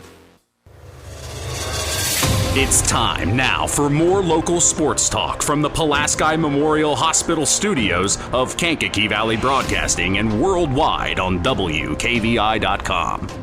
And we are back here from the Pulaski Memorial Hospital studios. It's the Saturday Sports Line. We're transitioning to talk Culver Cavalier football with head coach Austin Foust. I've got him on the line. Coach, tough loss last night for homecoming. We got score updates throughout the night. A tough one to go down, 21-20. Talk us through it. What happened? Obviously not one we would like the outcome with. We played hard. I thought our kids came out. We took the first drive, got up 6-0, and then a couple drives later they scored. It was 7-6 at halftime, and we came back, and we kind of got a lead. They got a lead late, and then we answered and scored with about 3.5 minutes to go to make it 21-20, and just didn't get the 2-point conversion and couldn't get the ball back. A little disappointing. Obviously, all year we've actually been pretty good on 2-point conversions, and we were 0 for 3 on the night. So, if we just got one of those three, it's a different outcome. Man, Coach, and to be honest with you, with the score updates that kept coming in, it seemed like it was literally back and forth. Talk about some of the positives you saw from your boys. Of course, you were coming off a string of tough losses. To see them fight like that tonight, was there anything positive you took away from? Yeah, I mean, our effort, and we had guys make plays. I mean, we kind of platooned it running back wise, and Tony Summers ran the ball nice in the first half for us and had a rushing touchdown, and then David Height had a couple big catches in the first half for us, and then offensively in the second half, Ethan Binion had a long touchdown run and had another long run to set up the last touchdown for us before Jonas McCune ran it in. And defensively, I thought Carrington did a really good job for us, and I thought we did some nice things. Thought Drake Zorich, for a sophomore linebacker, coming downhill and filling and kind of understand that role. It's just that thing that we've been kind of fighting. Fighting this year. We're still just trying to figure out how to win. A couple things where we're making mistakes, or when we need to play here, we have something happen, or just maybe we kind of bobble a snap or don't get us, that kind of throws off timing, or things along those lines that we just got to continue working with. And, like we told the guys, you can't hang your hats. You got to get up tomorrow, look yourself in the mirror, and get back to work. Nobody's got to feel sorry for us. So, we got to get back and get ready for Pioneer. Yeah, of course, Caston last week beat another one of our area teams in the South Central Satellites, so they pick up a couple of big wins here midway through the season. Talk to us about Caston. What did you see from them that stuck out? Yeah, Caston's got some really nice athletes, and the offense they run, they, do some things that really, make 14 to 18-year-old kids have to have good eye discipline, a lot of misdirection stuff. And, unfortunately, when, we didn't need it to happen, it happened for us. They had a big touchdown catch late in the game, and, it was one of those things where our safety just got caught napping, eyes in the backfield, and tried to make a play on the quarterback sack, and instead of covering the receiver that was wide open, and they made a play, and just things like that. And so they got some young kids and some nice skill kids, and they got a win over South Central, win over us, so they're feeling pretty good. And those are things that we just got to figure out how we can make fewer mistakes. Yeah, we move forward now. What is it that you need to prepare for this week? What's the first thing on the top of your mind as of right now? Monday you need to get on it about. Yeah, I think the biggest thing is our mindset. Not letting the season slip away. Not letting kids just maybe kind of go the other way. Again, we're trying to demand some leadership from guys, and again, we're in some spots we're a young team, and again, it's just trying to put things together and figure out how to win. So just a lot on the mental side, and just trying to get our kids to understand too. It's one play. A couple plays could factor the game. We don't know when they're going to be. And we got to think about that way. And try to get our kids to understand. I know there's not many of us. There's not a lot of us out there, but we can't take plays off. We got to make sure we're mentally and physically giving it our best. I think sometimes we mentally lose focus, and that was some of the things that hurts us with a penalty or a stupid unsportsmanlike because we retaliate and things like that we can't afford going forward. Well, things don't get any easier, Coach. You hit the road to take on a good Pioneer team. They're putting things together here in the last few weeks. What do you know, if anything, you can share with us about Pioneer?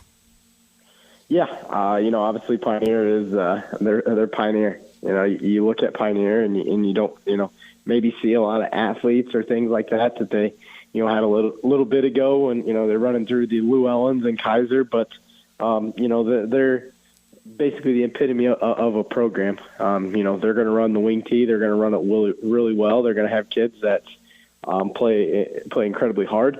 They're going to have guys come after you.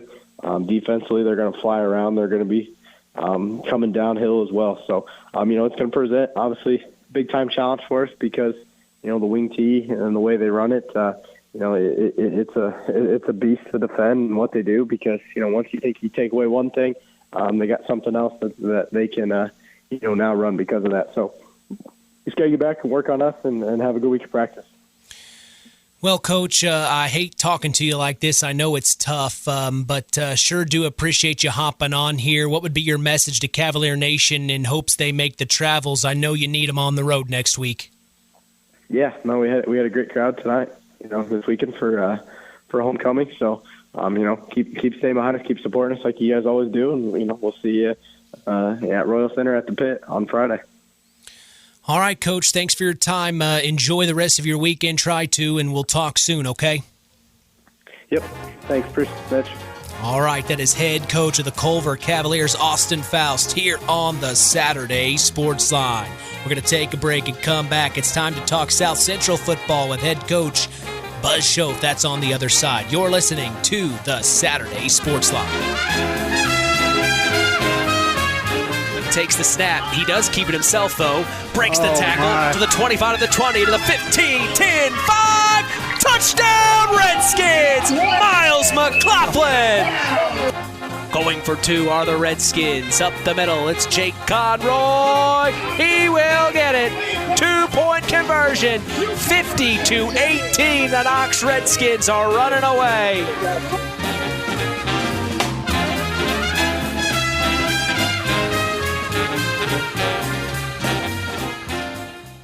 Pulaski Memorial Hospital. Quality care closer to home. Pulaski Memorial Hospital is all about community and keeping our community spotlight shining on the accomplishments of our youth. That's why PMH is proud to be a sponsor of our local high school sports action on WKVI, our community radio station. Pulaski Memorial Hospital. Quality care closer to home. Stay tuned for more sports talk with Mitch Columbi on Kankakee Valley Broadcasting's WKVI. It's hard to believe, but time sure does fly by. Collins Insurance Agency in downtown Knox are celebrating over 30 years of taking care of all of your insurance needs in our communities. If I could turn back time. And we're not going anywhere. Stop in and see Jim and the crew at Collins Insurance Agency in downtown Knox. Insurance you can count on from a business you've trusted since 1989. Proud presidential partners of Western Reserve. Now let's return to more of the Saturday Sports Line with WKVI Sports Director Mitch Columbi. Welcome back to the Saturday Sports Line as we transition to South Central. The Satellites, another tough loss, man, against a very good Pioneer team. They're coming into their own the last few weeks. The final saw the Pioneer Panthers beat the Satellites 57-6. But on the line, we have head coach Buzz Schoff to break this game down. Coach, it must have started off pretty rough.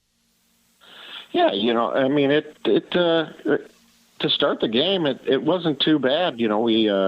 We ended up getting a couple first downs on the first drive. Got to about midfield and stalled there, but ended up with two first downs, and then threw a pass on third down, and it was just a little too high, and kid couldn't come down with it, but ended up punting, and then they blocked the punt. So we're at midfield, but they block a punt. They end up getting it around the 35, and you just can't give a team like Pioneer a short field like that, especially right out of the gate like that. But we were able to move the ball there originally, and so we thought, okay, let's just forget about this one, keep going, and we go out the second drive of offense, and we just can't get anything going. And the win tonight really played a factor in our throwing game. Obviously, you can't just throw the ball up, and the wind's going to take it one way or the other, and it just kind of threw our timing off a little bit. And those passes that we normally complete, we just weren't able to complete, and it just kind of spiraled down. And once again, it seems like a broken record, but we just dug ourselves in a hole that we just never were able to get out of. We were down 28-0, and we put a real nice drive together and make it 28-6.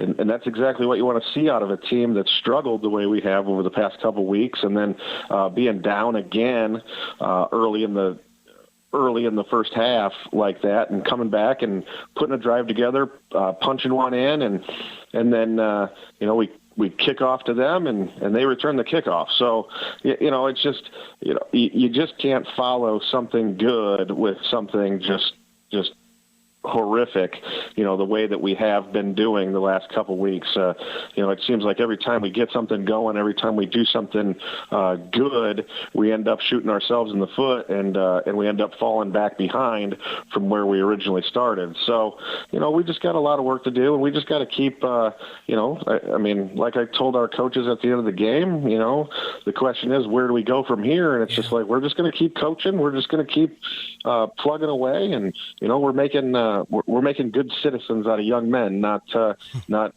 football stars. So, you can learn a lot from a win. You can learn a lot from a loss, and we're just going to keep on plugging away. And at some point, the card's got to fall our way. So, we're not we're a little discouraged, but we're not beat yet. So we're just going to keep on plugging away at this thing. Yeah, we talked with head coach of the Culver Cavs, Austin Foust. It seems like you and the Cavs are on a similar path right now. It's just kind of been, like you said, it's been tough to swallow, but you guys are fighting through it, both you and the Cavs. Of course, you had a tough loss to Caston last week, and then the Cavs had a tough loss last night to Caston. Caston must be really taking steps to get better, Coach, but you got to look forward now, like you're saying, and stay positive.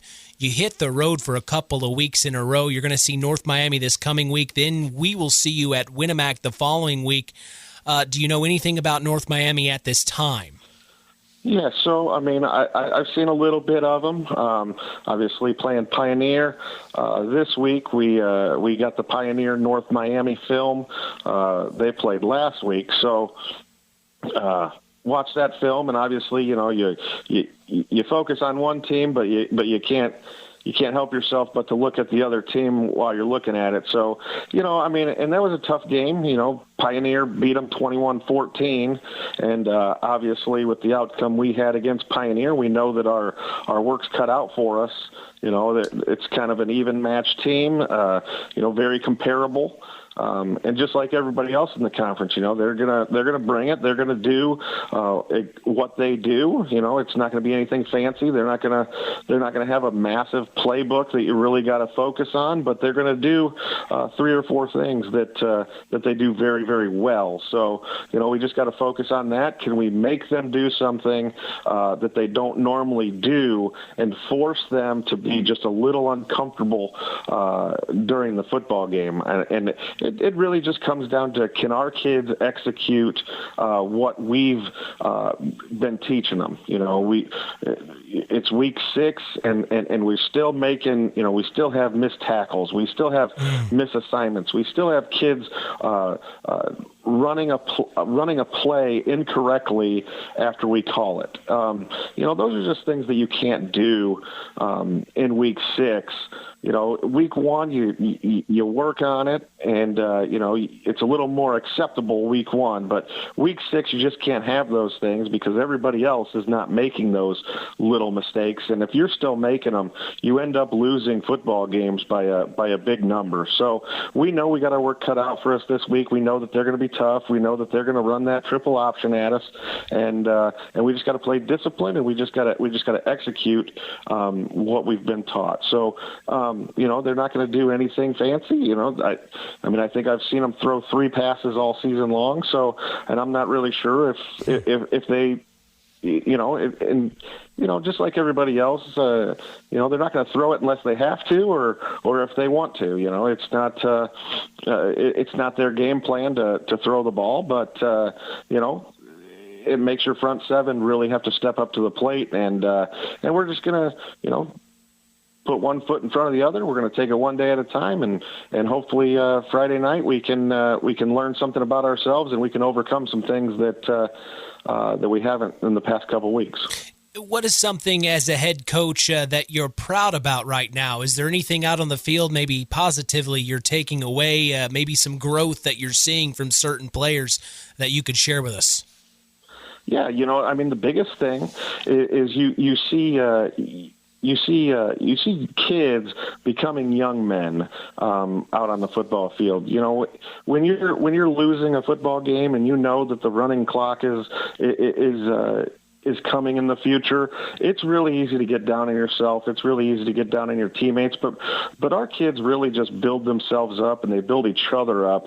Our team camaraderie is just as good as anybody who's 6-0 right now and hasn't given up a score.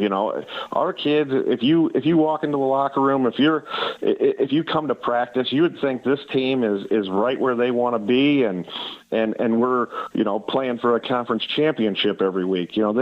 They come to work every day. They're positive. They take what you're giving them, and they never get down on anything. There's never really any negativity that goes on, and that's just something that you can build programs around. We all want to win. Nobody wants to lose the way we've been losing. But at the end of the day, are you becoming a better person? And is everybody around you becoming a better person? And that's exactly what we're trying to do, and that's exactly what's happening. And as far as the game goes, I see a lot of good things out there. I see a lot of kids doing some things that they weren't able to do even 2 weeks ago. We asked kids to, we got a lot of kids that we put in situations, and it's kind of a little bit of learn on the fly, and they step up to the plate, and they just give everything you got, and that's all you can really ask of them. So I'm really proud of how our kids just battle and just continue to fight. They never give up on the team. They never give up on each other, and I tell them every day that I'm never going to give up on you, even if you want to give up on yourself. So, and they really respond to that kind of mentality. There's sometimes there's no reason to yell. There's no reason to scream, but just building kids up and building character, because at the end of the day, what did you learn that you can look back on when you're 45 years old and say, I'm glad I learned that lesson when I did back when I was 18, even though I was losing a football game. So, that's the big outlook. We can go 10-0 and have kids that never amount to anything, or we can go 1-6 and have kids that end up leading our community in great ways. So I'll take leadership over nothing any day. Well, Coach, as always, I sure do appreciate your time. Another tough loss, I know, but picking up the pieces and getting back to work, hitting the road in North Miami this week. Good luck to you this coming Friday. We will talk to you next week. Yep, absolutely. I appreciate it. All right, that is head coach of the South Central Satellites, Buzz Schoff, here on the Saturday Sports Line. We're going to take a break. We are going to talk Knox Lady Redskin golf with head coach David Miller. They're heading to regional today. Don't go anywhere. This is the Saturday Sports Line. Starting this first drive of the third quarter, takes the snap, keeps it himself up the middle, dancing around, breaks away to the 40, to the 45, to the 50, to the 45, to the 40, 35 to the 30, 25 to the 20, 15, 10, 5, hits a Knox Redskin touchdown. Miles McLaughlin, 6 more points to book.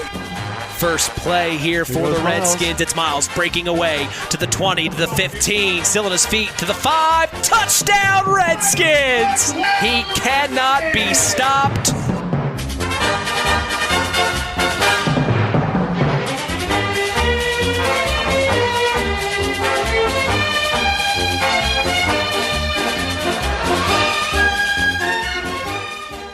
One of our hometown businesses here in our area in Monterey, it's LAP Waste. Being able to recycle is one of our main goals at LAP Waste. Being able to say that we only take about 8% of our trash to the dump is pretty impressive for us, and we hope to keep building on that. We service an 80-mile circle from Monterey. If you have a small job, big job, or just have a one-time, we are here to make a difference in this area. And that phone number, Kirby? 574-542-4019. Stay tuned for more sports talk with Mitch Columbi and Chris McGowan on the longest running high school sports show in Indiana, the Saturday Sports Line. Coke Zero is now Coke Zero Sugar with great Coke taste. Some people were excited to hear the news. Some were skeptical. So we're not going to have the star of the show you're watching come out and say, "You'll love it." No special jingle written by this week's hottest pop star. No famous internet celebs who happen to be holding the label just so. Okay, maybe just one little pour shot. The only thing that will make you believe Coke Zero Sugar has great Coke taste is trying it yourself. Ice cold Coke Zero Sugar. Try one today. The Saturday Sports Line continues with Kankakee Valley area coaches and special guests. Here's Sports Director Mitch Columbi. And we are back here on the Saturday Sports Line. Man, some exciting news coming out of Knox Community High School this past week. Of course, we announced it on the Sports Checks. We had a chance to talk with head coach David Miller a couple of weeks ago, and he talked about some of the goals for this girls golf team here in Knox. And man, did they accomplish one of those goals, and we had to bring head coach Miller back in. Good morning, Coach. How are you today? I'm great. Thanks for having me. Oh, man, of course. From what Harold Welter had messaged me, we're in uncharted territory when it comes to history of girls golf here at Knox, and making it to regionals yet again, Coach. Of course, you win a couple of years ago. We talked about that then, but man, what an accomplishment for your girls. Talk us through sectionals and some of the adversity you guys went up against. Well, of course, we are trying to raise the bar, and getting to regional is one of those accomplishments that I think that hopefully becomes an expectation of the program, not some outside, every once in a while we do it. And these girls have really stepped up. I mean, my three seniors are four-year lettermen for our program. The two others that start varsity are a couple of year lettermen, and both of them have stepped up for lessons and that type of thing. And going into the sectional, we talk about you have to finish in the top three to qualify for regional. And I thought we were pretty solid in the top three going into sectional.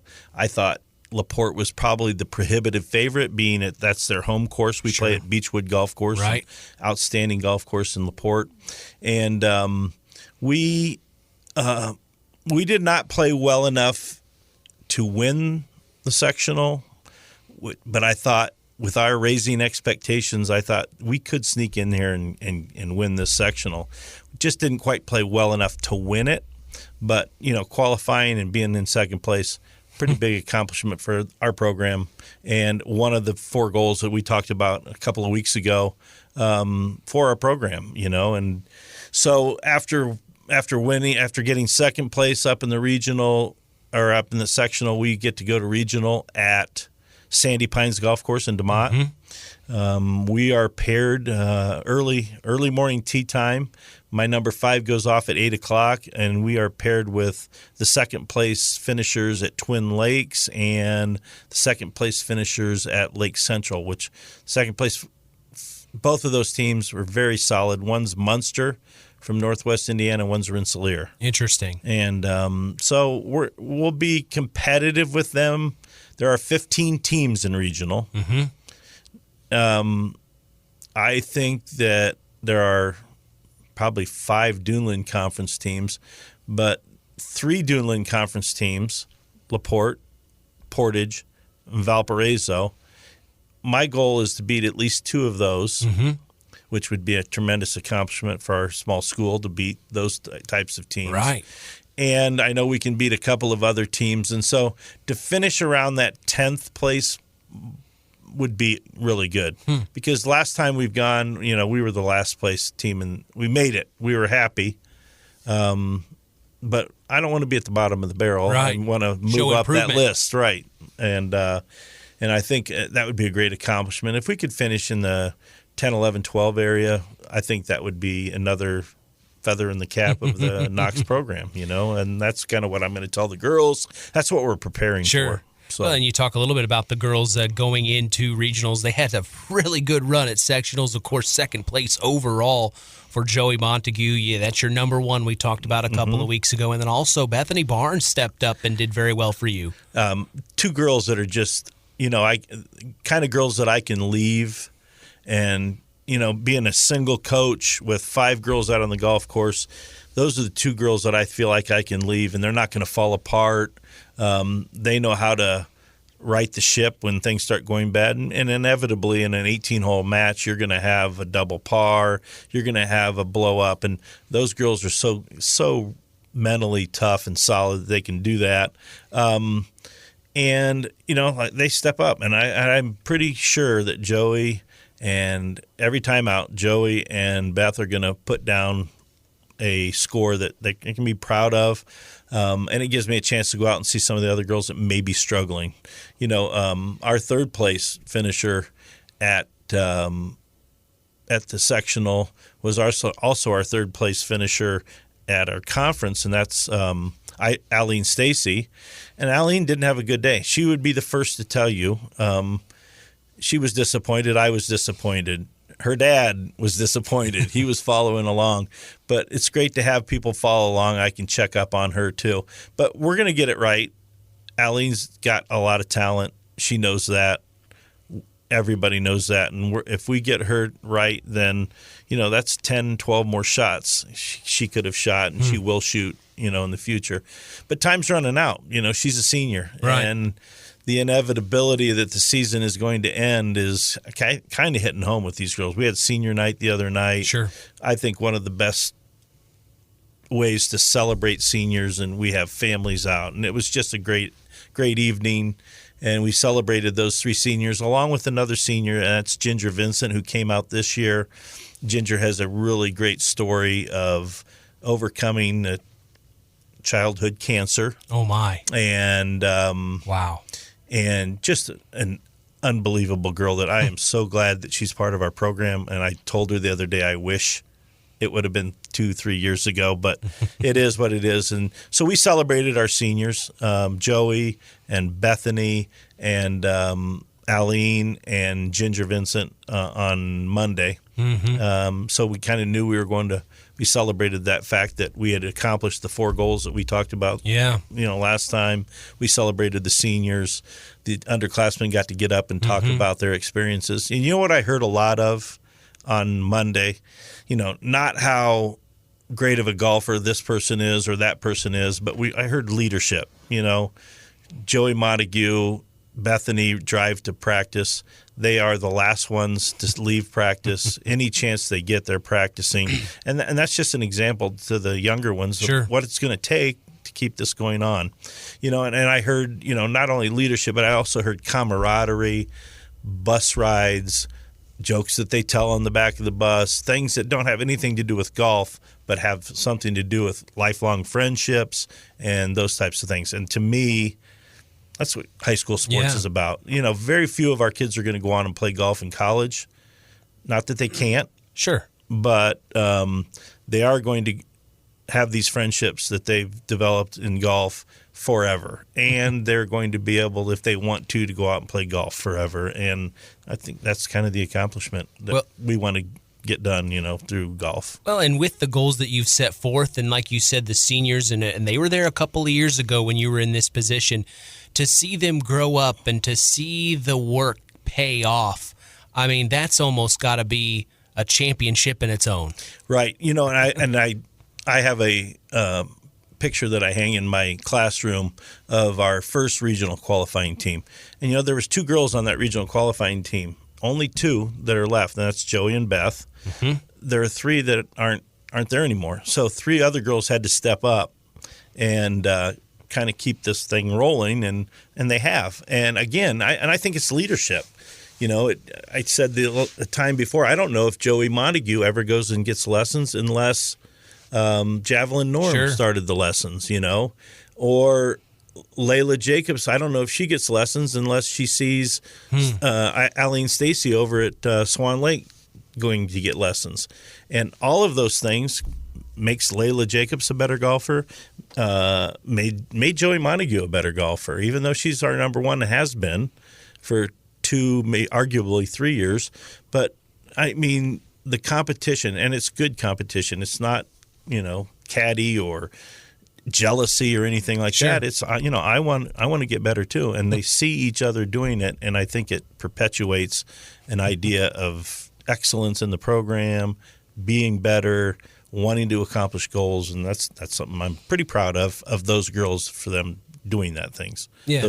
Yeah, you had mentioned you'd heard some things talked about this team that you appreciated, and from what I saw on social media, the community really appreciates what you're doing, Coach. I know you don't want to shine the light too much on you, Coach, but I mean, it seems like the community's behind you as well, and they're proud of the growth that you're bringing to the table in terms of girls golf at Knox. Well, it makes there's a lot of things that make it easy. And Neil Minix, our administration, my boss, Ms. Scheidecker, who let me out a little bit early to come over here to this, they allow me to leave school when we have a Friday tournament or a Friday sectional. They've laid the foundation to allow me to do these things. Yeah. And, there's people in the community, and I hope I don't forget anybody, but, when we won this, when we qualified for regional 2 years ago, Jim Collins and Viola Collins invited our whole team out for dinner. Our athletic boosters who do an outstanding job for all sports, they're going to pay for our meal after regional. I got a call when I forget where we were at, but Jim Collins called me, "Hey, what do you need?" And, I said, kind of need 24 more golf balls. And the very next day, I got another call and say, "Hey, they're in here. Let's come and get them." So, I mean, just great people out there, that support and have nice things to say about the program, myself as a coach, our athletics overall, and our what's going on at Knox it's very nice. It's a lot of really fun. Nice to have. It's a lot of fun when things are going good. Yes, it is. Yes, it is. Nobody's after me to fire me yet. So, and maybe that's a good thing about a secondary sport. Yeah. Not all the eyes are on you all the time. Not at all. Not at all. And I like it that way. Well, Coach, congratulations. Another successful year in terms of getting to regionals. It's a rare occurrence at Knox, and quite a historic performance by your girls out onto the course. I assume you're probably planning for inclement weather this weekend. Well, I did see that today. Up until today, I was not. But, we have played the course. We went over last night. We went over on Tuesday night and played the course, and it's in pretty good shape, but we have not had to deal with a lot of rain this year. We've had a lot of dryness in the last 3 or 4 weeks in the heart of our season. It's going to be interesting. So hopefully we'll get prepared. We'll make sure we have enough towels and enough golf balls and all those little things, but anything can happen. Anything can happen. Well, enjoy yourself, Coach. Congratulations. Good job for keeping up the good work. Well, thank you. Thanks for having me, and go Redskins. Go Redskins. That is head coach of the girls golf team, David Miller, here on the Saturday Sports Line. We appreciate his time. We are going to the Where the Now segment with Harold Welter. You know him well. Don't go anywhere. This is the Saturday Sports Line.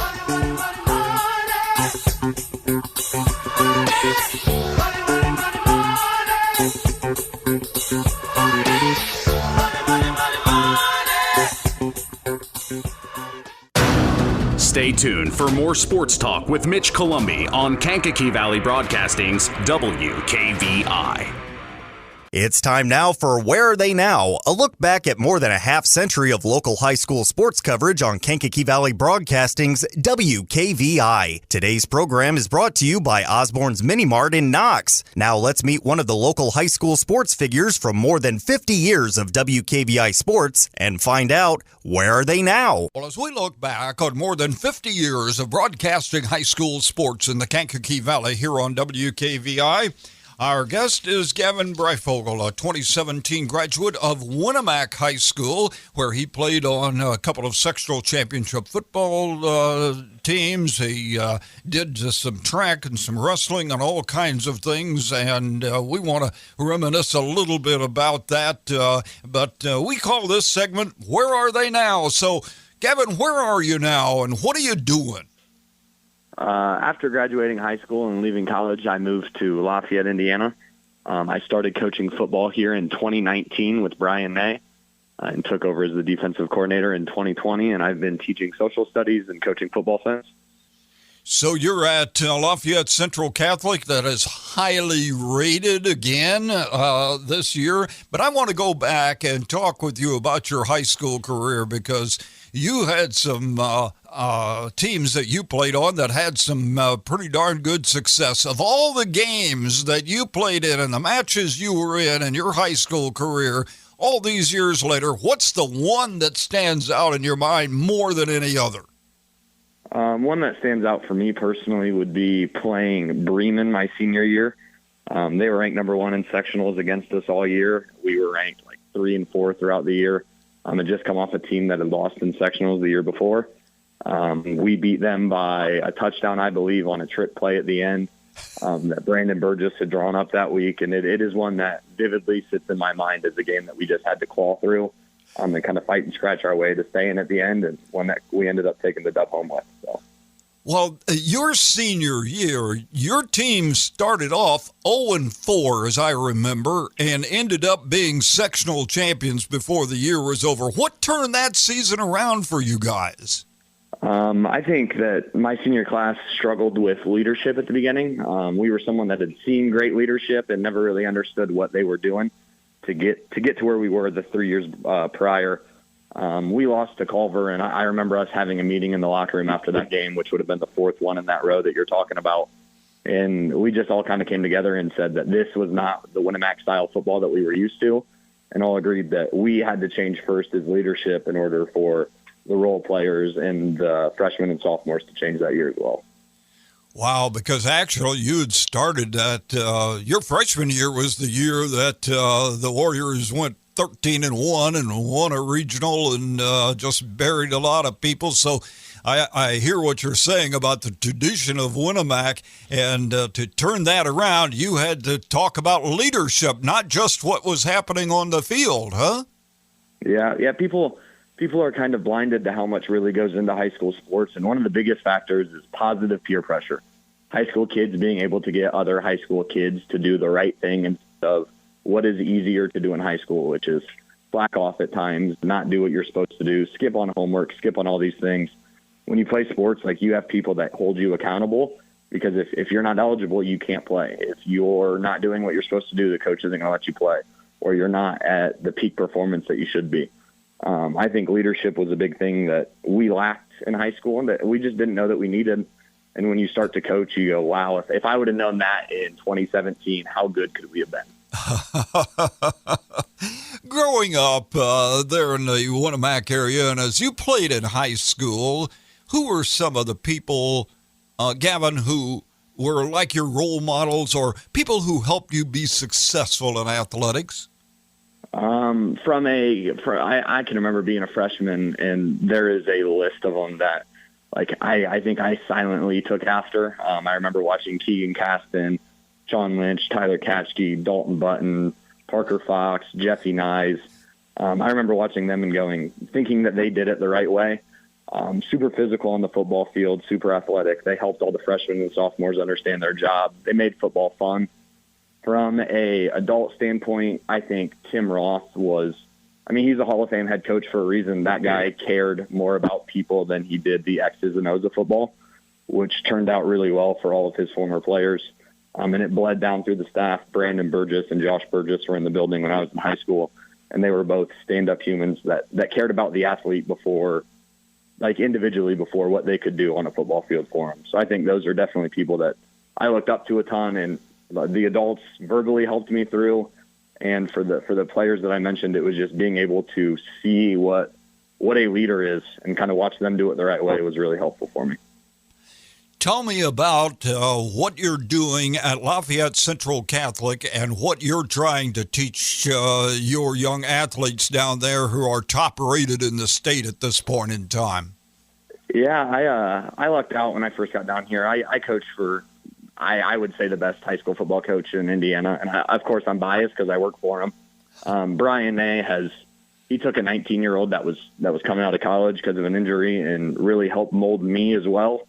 The things that we try to instill defensively especially are understanding that life as well as football is going to be tough, and there's going to be things that don't go well. And whether that hasn't happened yet for some of our kids, that moment is coming, and we kind of talk to it as the storm. Everyone's got a storm that they got to go through in life. And you see this in football, right?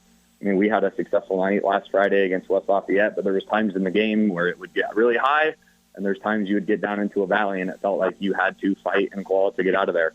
That's one of the biggest things we're trying to teach. And the other one is you can't do things in life alone. Football was very, very different from the other two sports that I played with wrestling and track. One of the big things we try to instill in football is you have 10 other human beings on the field with you that are there to help, but you've got 40 sitting on the sidelines that care. Like, it is really a community-based sport, and I love that aspect of football. So those are two things that we really try to drill into our athletes and really try to get home every year. We're talking with Gavin Breyfogle, a 2017 graduate of Winamac High School, and we'll continue our conversation after this time out. Need a game plan that has your day covered from tip-off to the buzzer? Osborne's Mini Mart in Knox has you covered. Whether you like to start out with a caffeinated full-court press or control the tempo with a Subway breakfast flatbread, Osborne's Mini Mart has what you need.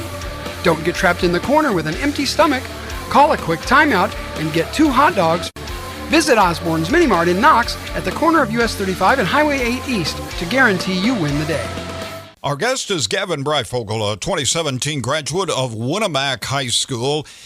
Gavin, let me ask you this. What did you gain from being a high school athlete that has helped you in life? One thing that I can really credit to my high school football career and high school athletics in general is what a true work ethic is. There's a lot of people in life that think that they're working hard because that's what they know is working hard.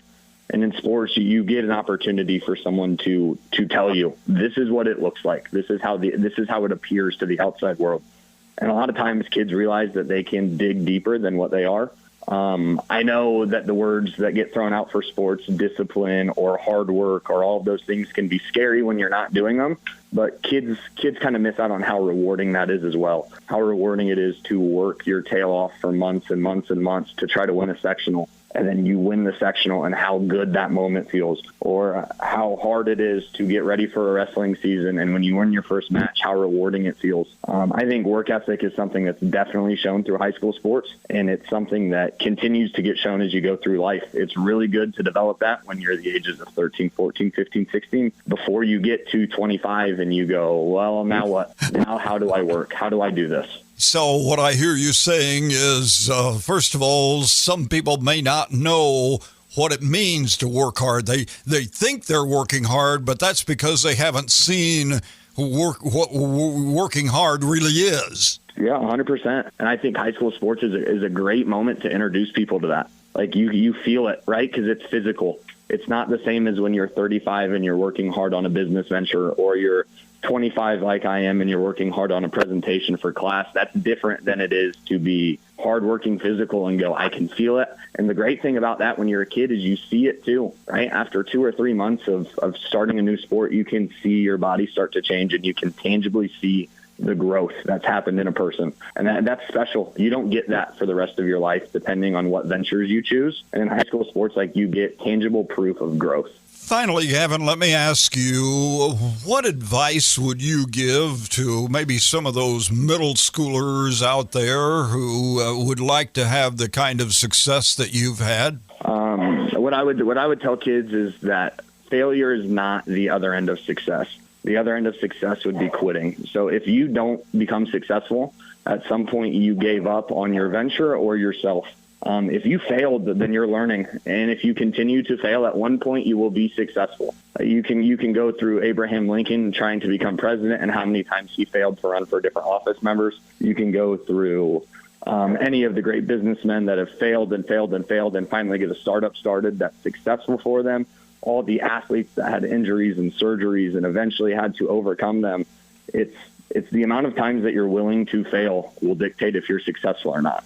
Gavin, thanks so much for taking time and reminiscing with us and talking about what it takes to be successful, not only in athletics but in life. And we want to congratulate you on the success you've had. And we're going to be looking forward to talking with you again after you've had even more success. Thank you very much. Our guest has been Gavin Breyfogle, a 2017 graduate of Winamac High School. Join us again next week on the Saturday Sports Line for Where Are They Now? Where Are They Now? A look back at more than a half century of high school sports coverage on WKVI has been brought to you by Osborne's Mini Mart in Knox. Join us each Saturday morning on WKVI for the Saturday Sports Line and worldwide on WKVI.com.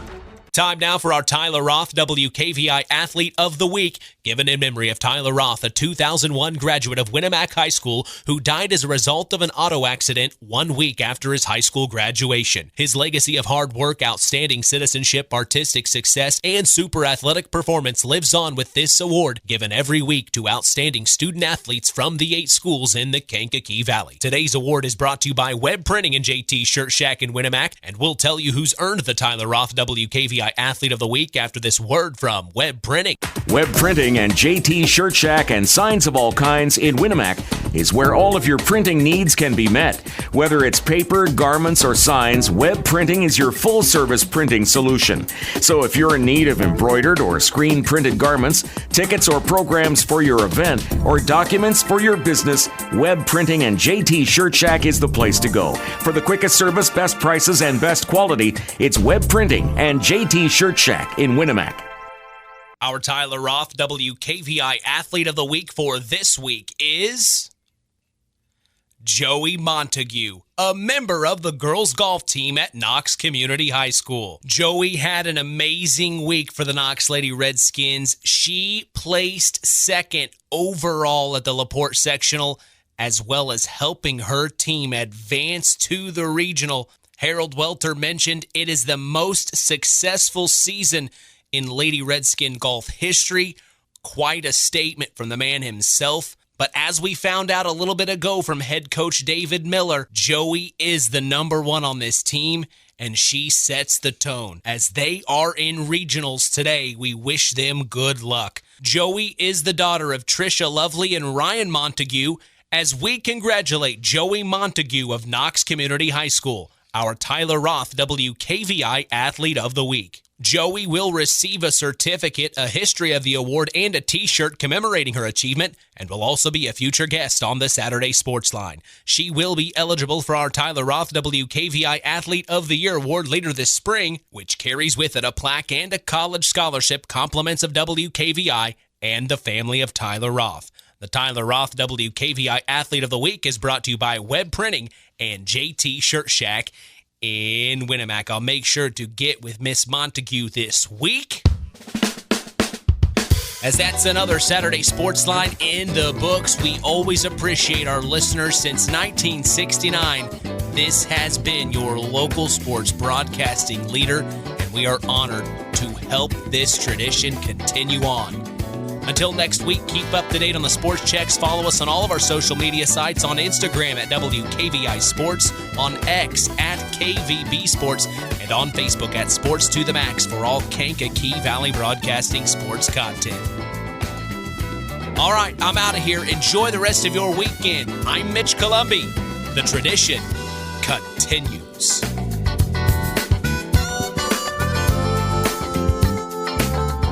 from the Pulaski Memorial Hospital studios of Kankakee Valley Broadcasting's WKVI, you've been listening to the Saturday Sports Line with Sports Director Mitch Columbi and Sports Analyst Chris McGowan.